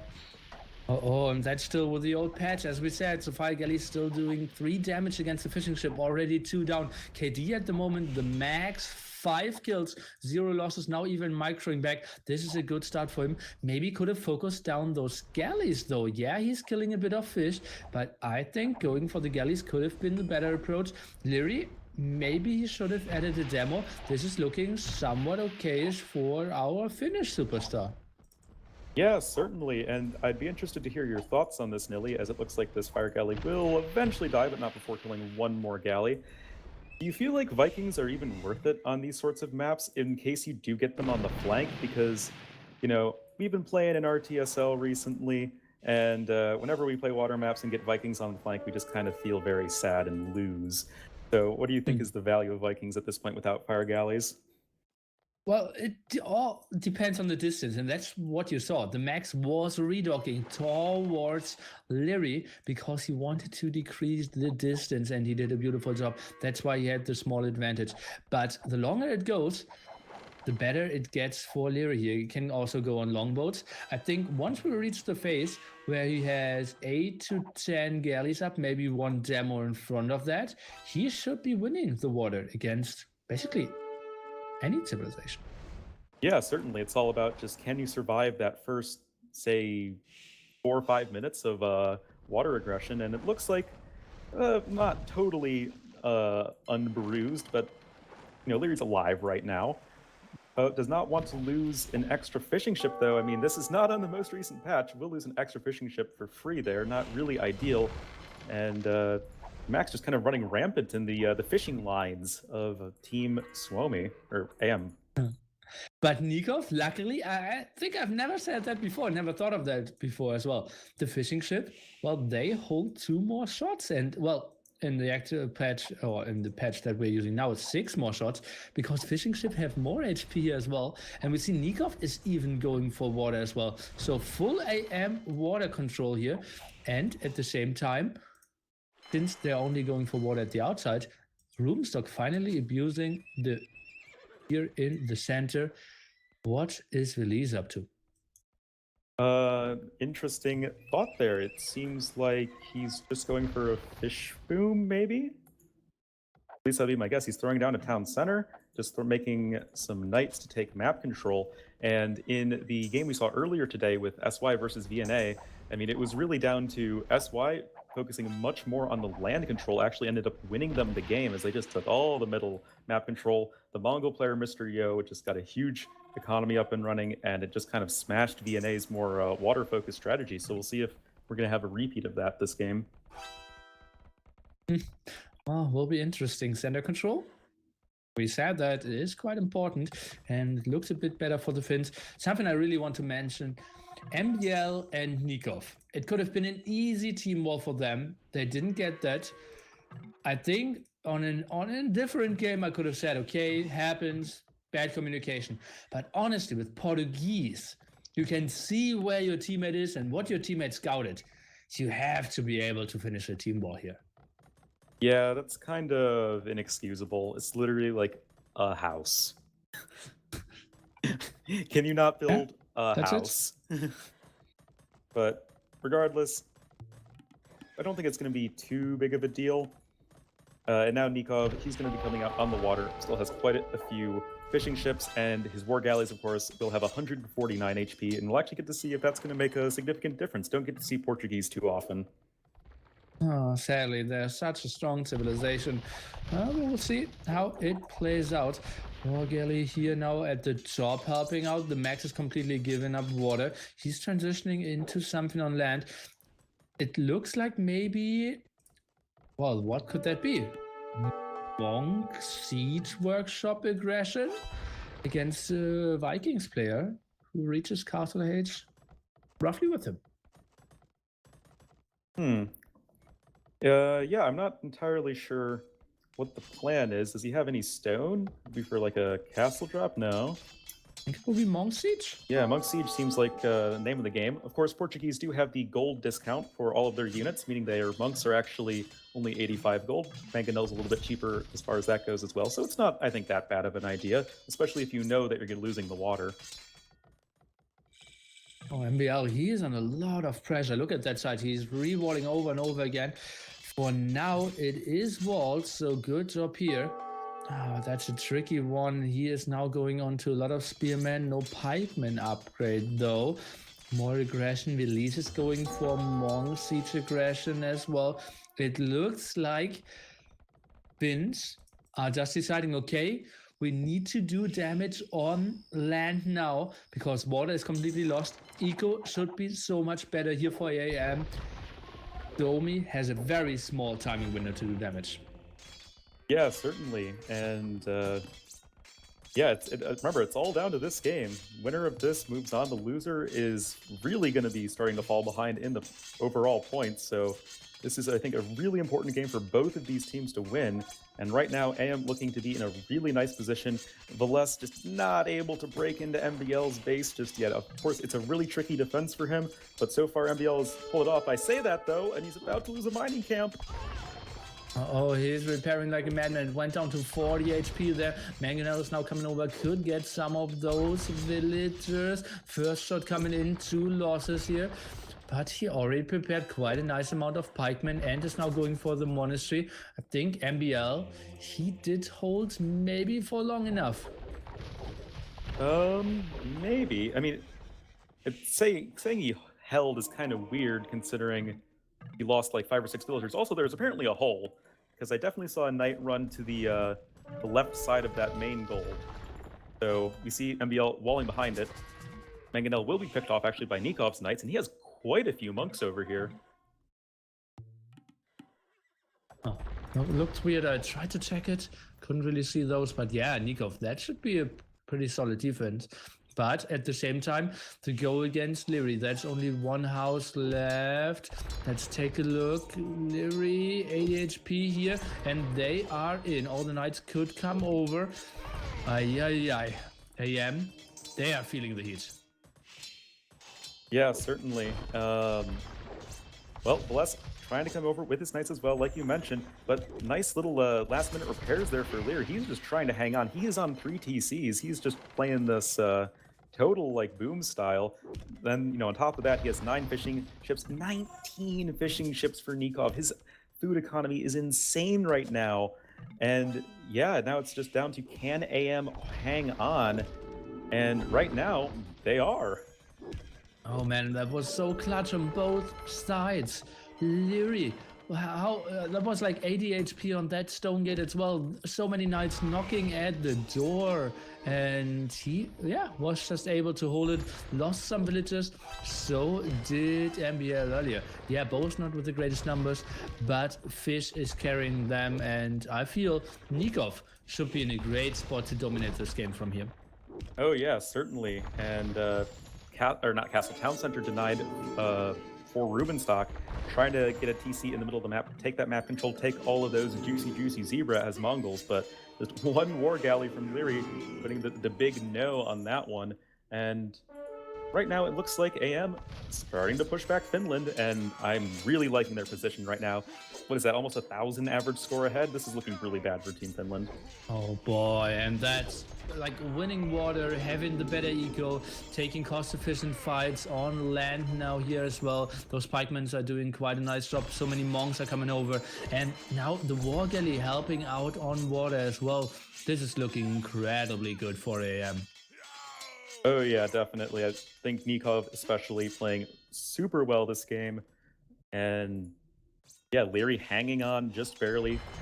And I don't really know what the game plan should be here for Suomi. Like, you don't have water, you have 9 total military, 10. Like, what do you even do here? You have nothing going for you. Sling on to condos for Willis? Question mark? I'm not sure, and now my game is paused. Oh boy. And Billy, it looks like for you as well. It's continuing for you? I'm at 28-11.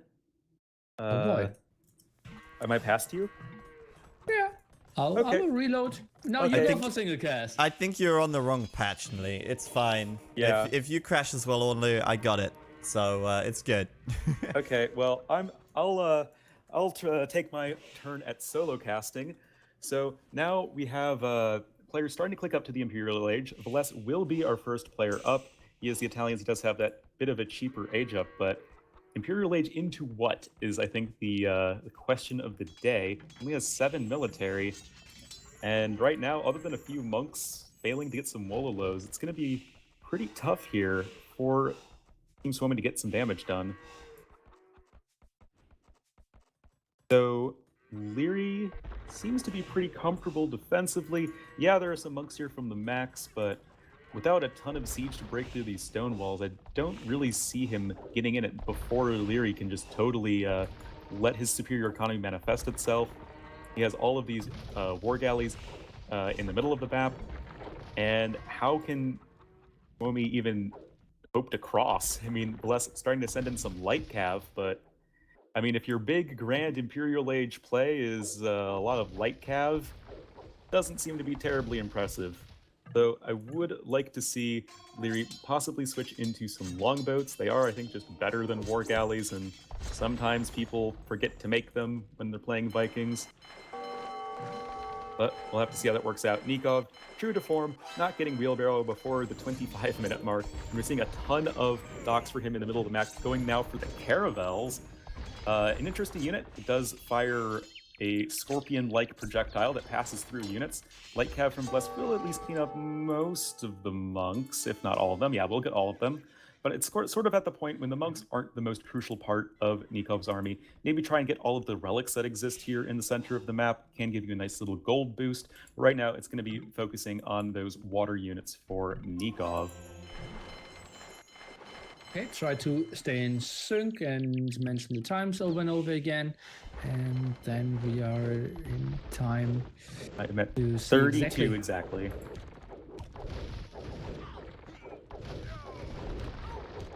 So Valesc is going to be trying to make those condos, but a couple patches ago they removed the Pierce armor from condos. So that's going to be a lot of condos. They really, they need to play leapfrog or whatever to get across the middle of the map without taking a ton of damage from all of these ships. Max actually got a conversion on one of the mangonels of Leary, but still Leary hanging on almost in the Imperial Age. And I wonder if Viking condos could be an option, because they are, I think, one of the best condos in the game. So at around 33-20, got another big fight unfolding here in the middle of the map. Leary contributing with some war galleys, but really it's Nikov's fleet. 40 military for him, largest in the game, and that is a lot of elite caravels now. Due to the Portuguese HP bonus, they have the same HP as a galleon. Now even longboats coming in from Leary. I mean, this just seems like a clash of land units versus naval units, and so long as the naval units can attack the land units, they're just going to be way better than almost every single land unit in the game, pop for pop, even a fortified wall from Leary, just to keep further buying time. I think it will work. Oh yeah, he's doing such a good job there. I'm now at 35-20, so joining you here, and the Max, he is trying to push in. Fortified wall doing a great job. Condo's just waiting to stream in, but beautiful usage of the water control here. Leary and Nikov just zoning out so many units before they can really get over to the other side. My game ended.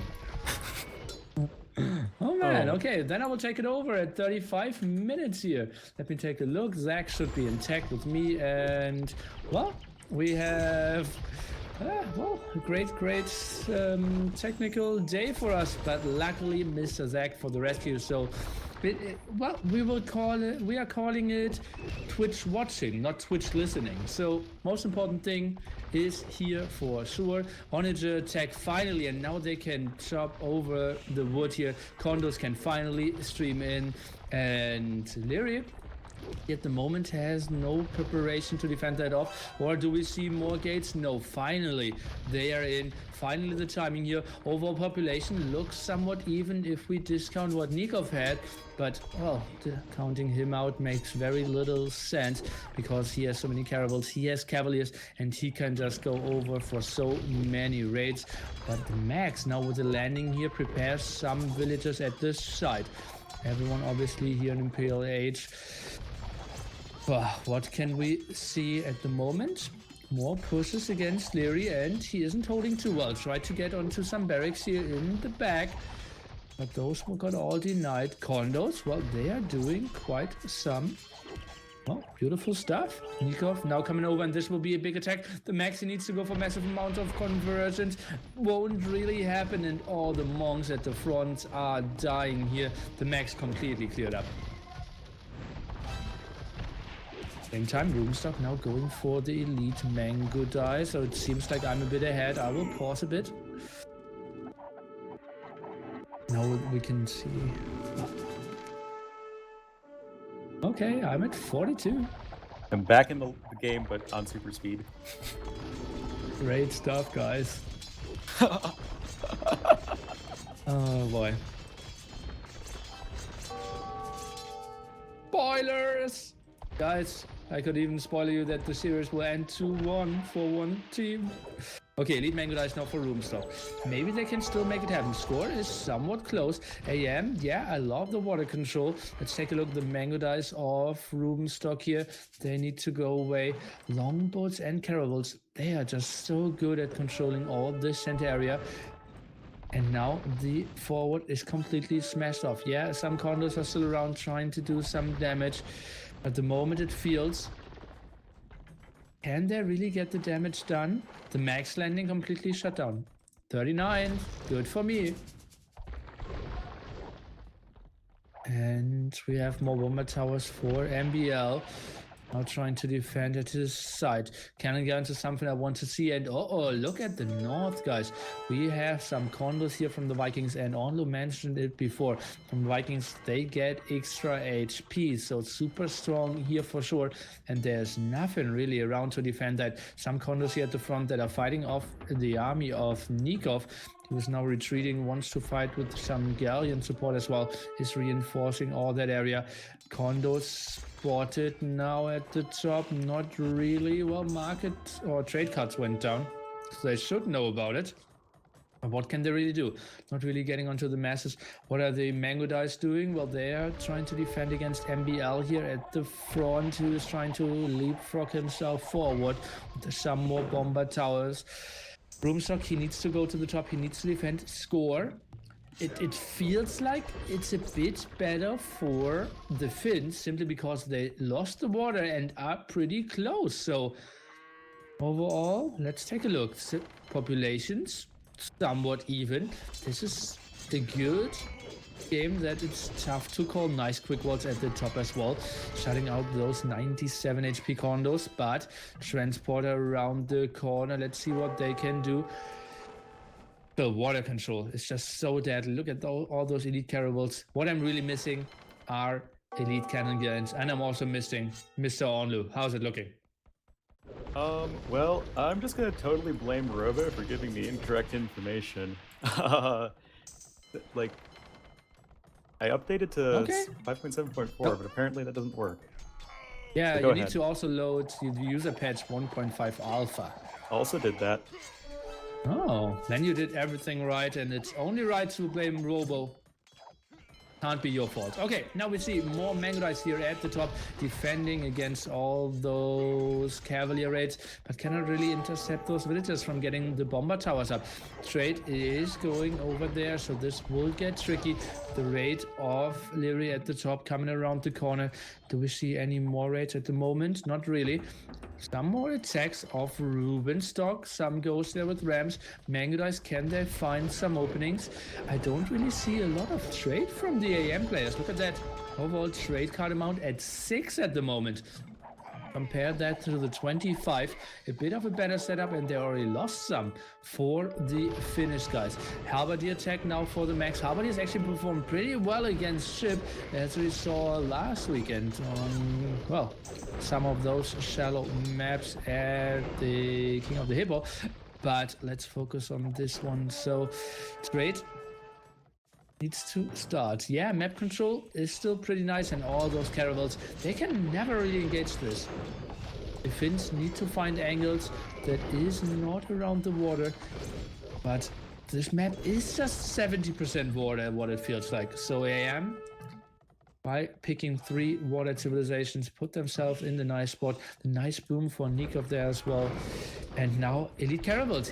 How can you fight those? I have no idea how this could be ever possible. It has to be with mass siege. They're pretty tricky. It's like in mass in the late game, I feel like you really want a ton of fast fire ships, I think, because elite caravels deal less bonus damage against ships than galleons. So it means that the extra pierce armor from the fire ships actually plays a pretty big role. But I'm not quite caught up yet, so I'm not sure if we're going to be able to see that from Team Suomi. The problem with fast fire ship on this map is that it's kind of like small canals going everywhere here. So they stack up so much more. You cannot go for the big wraparound with all those fast fire ship. and therefore the effectiveness of caravels actually increased quite a bit. Caravels on this scenario even counter longboats quite heavily because they just fight off those stacked units so nicely. Roomstock still fighting here with his mango dice, trying to make something happen. I still hear a lot of production of more ship. MBL's push towards the trade somewhat stopped though, but he is trying to find another angle.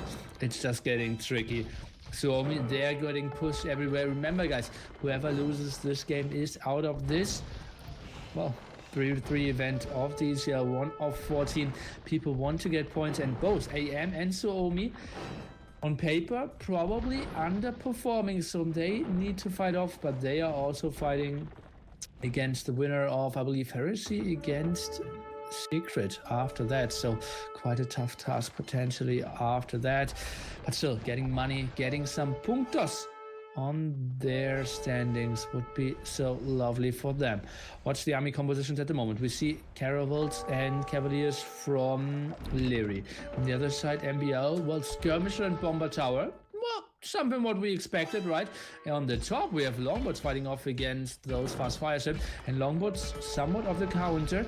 Elite longbow only coming in now. That's a bit late, but still somewhat reasonable, I'd say. And you see those fast fire ships, they are still doing a lot of damage. But Leary should be able to micro this off. MBL only now coming with caravans. Nikov going for arquebus. Maybe we can see some bombard towers there as well. And look at the trade just dying over and over again into Nikov. That's because the trade is just going in such a small area. Ugly spot. Roomstock with a nice push here in the center, trying to get some more of those bomber towers down, and great, still not great for either of the teams, but Cannon Gains from Leary, he will just raid so much more, and the max, that's just impossible to defend. At the moment, it feels like Roomstock with his mango dice is the only guy kind of keeping the dreams alive here. I think I got everything sorted out, but I'm at around 15 minutes game time, so... Oh, okay, Oh, I'm boy. at 50 minutes. So, well, let's talk about in another 5 game time maybe. Longboats now at the top coming around, and this just looks pretty good. Population-wise, still okay-ish, I'd say. A small advantage for the AM guys. But that's also not super efficient, like light calves, some skirmishes from earlier. Well, some condos. Let's take a look. Do we have more engagements from Leary? At the moment, his cannon guns just doing an incredible job. Even cannon guns from both sides, so kind of sandwiching here the max, who is only at pop 150 out of pop 170. I see an axe in the center. That's Nikov leapfrogging forward. Bomber tower support of MBL. How is his stone looking at the moment? He's at 300 stone. The price is at 159, so people even sold stone here. Something we don't see too often in late game scenarios. Trying to go for the sneak here at the top was MBL, but instantly scouted by Belize. Nice reaction there. Trade is getting raided again. Trade cut him out. Still the Finns ahead, but where are they advancing? It has to be one big Roomstock attack. That's kind of the only option. But MBL is going for the defense. He has some skirmishes to fight off against the elite mango dice, and only 3 rams as well. If he had like 15 rams, I could see one big go working, but with this amount of rams, that's simply not enough. That's not enough. Ferraris coming to the front here. Where are the boats on the land? That's a specialty of this map. Dip can pass this shallow area. Now the go at the top here from the Max and Roomstock. Let's take a look what the caravels can do. We see some onagers coming around. The Max is trying to get some good hits off. Some rams doing quite a nice job getting those bomber cannons or bomber towers down. At the same time, we have MBL moving forward, quite a nice job. Caravels just doing a beautiful job, and that's one of the reasons why you wanted to have Portuguese here. MBL now going to try to defend off the go of Roomstock here. Nice quick wall, and all those elite mango guys, they wanted to go into the trade. Won't really happen. Let's take a look, and the quick wall is in time. We'll get 1, 2, trade cards, but needs to go back, and that was pretty costly. Roomstock, he does not have a lot of those goals in himself here. At least that's what I'm thinking. More goals here in the center. That's all the traps going down of Elise as well. And that's one castle that is protecting quite a bit. Longboats at the top fighting off. Villiers going for mass galleons. Leary with a beautiful micro at the top. It's fighting all over the map, and that's why this map is so nice, so loved. Rift Island, yeah, the map that won the map contest here, and we can see why, because it can deliver incredible games. We have seen an endless game number 1, 45-minute game number 2, and this one is promising to go over the 1 hour mark as well. I'm at 55 minutes 35 seconds at the moment, and MBL moving in with an army that isn't too strong here. Oh, big sandwich over at the left-hand side. Oh, what is this? How is Liriplat suddenly facing army at the left-hand side of his? That's quite surprising to me. Elise losing a lot. The max prop 120, 150 for Elise. Roomstock still playing his heart out. Pop 200 there. All the other AM guys basically pop limit, and look at the main base of Elise here. No answer to that push. MBL is pushing in, and he is pushing in nicely. No chance to really cut the reinforcement of Caravel, still controlling all the land. Bombard towers going forward. Bombard cannons being the killers here as well. Some stables. Now we see villagers move forward by Roomstock. Wanted to go for some siege workshops, I believe. Why is he not sending over more stuff? Elite Mango Dice now being sent to the top. This is still a very tricky phase though, and so many Mango Dice died over here at the south. Nikov, he's just in full control of this map and is just abusing the factor of how this map is shaped and how mobile, how much damage he can do. He's abusing that just beautifully. Elite Mango Dice now around though. Bombard cannon of the max helping out. What can he really do? Sniping some bombard cannons himself. Quite a nice job. That's a lot of lost resources, and they aren't really climbing in numbers here either. Next sneaky attack of Leary, and he is so close to attacking those markets again. Maybe elite cannon galleons now can take down this gate at the very north, and then the next go with condos could do something. Also, Leary advancing on water can't be something that the Finns can be super happy about. Mango Dice again being lost here. Wood count overall, I'm not sure how it looks over there. Well, we still have some wood left, but that's not a lot of wood control. That's not a lot of wood control. And now the condo go at the top here. Elite cannon guns helping out, and that's just like, and how many fronts are we attacking? The center MBL, at the top it is Leary. In the south we still have some goals of Nikov, who's now mixing in some heavy demos even. Continuing to do something with his bombard cannons as well. There's just so many fires that need to turn out. Leary with another landing. I'm at 59 minutes, 50 seconds here. I'm only 20 minutes behind. What? Elite Mango Dice of Roomstock. He is trying to defend here. Bombard cannons of MBL going down there. How is the stone price at the moment? 182. So they bought more and more. Cannon guns from the Portuguese could be something pretty nice as well. We see mass access here. They opened that area to free up the trade, but that also means they are opening that area for potential Mango Dice raids, trying to get some more walls up, but those aren't too efficient. Mango Dice can still go in. We could still see some more landings. And finally, the go with traps against Roomstock. And if he loses his castles, he only is at 4 at the moment. This will get pretty tough to keep his Elite Mango Dice numbers high enough. Markets still, yeah, still there. Max is holding this, but now the galleons of Leary doing quite some nice job sniping some more of those straight cut. This is another ridiculous game, and guys, you can really see both teams, they know what's on the line. This is event number 4 of this 1 year long Microsoft sponsored tournament, and we've seen how players are taking this tournament seriously. They want to, yeah,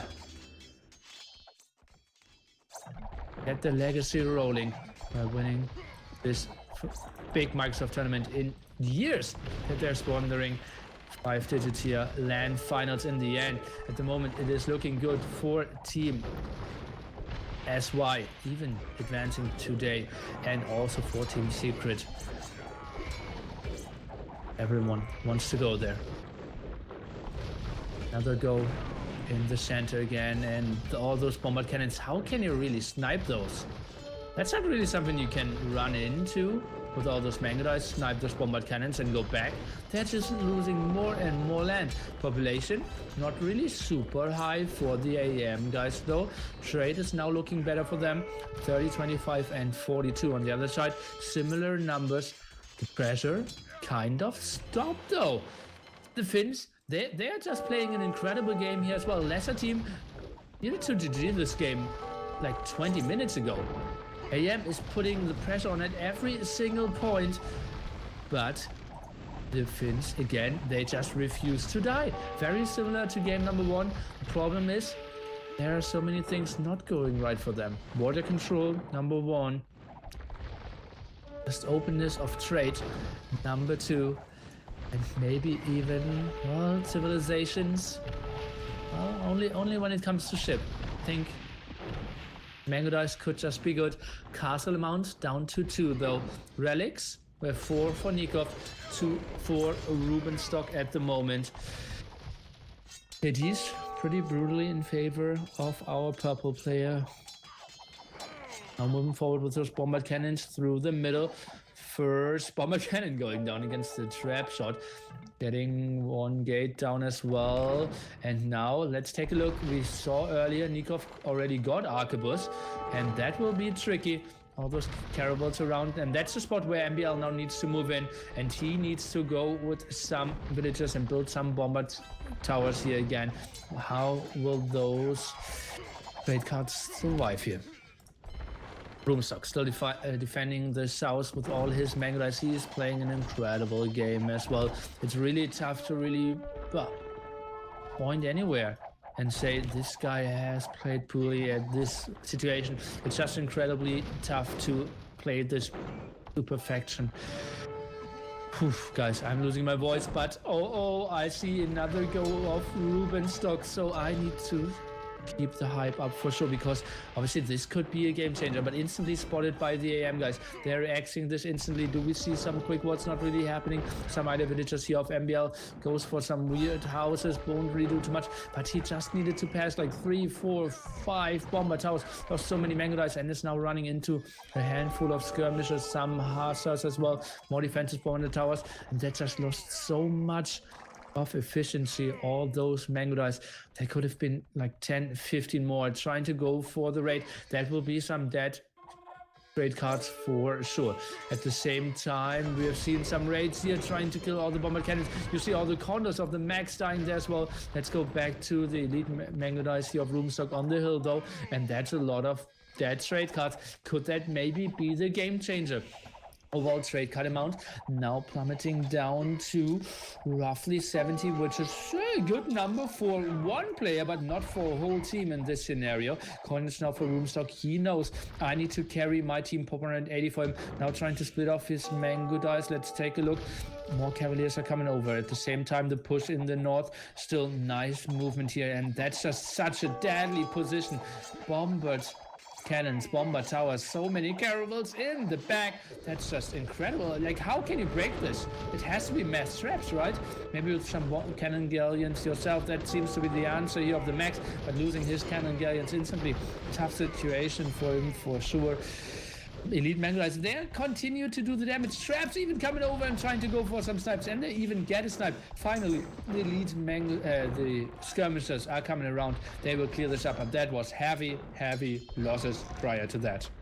Nilly, what time are you at? I'm at 1 hour, 9 minutes, 30 seconds. I am at about 105. Oh boy! So your PC isn't really going up to full speed either.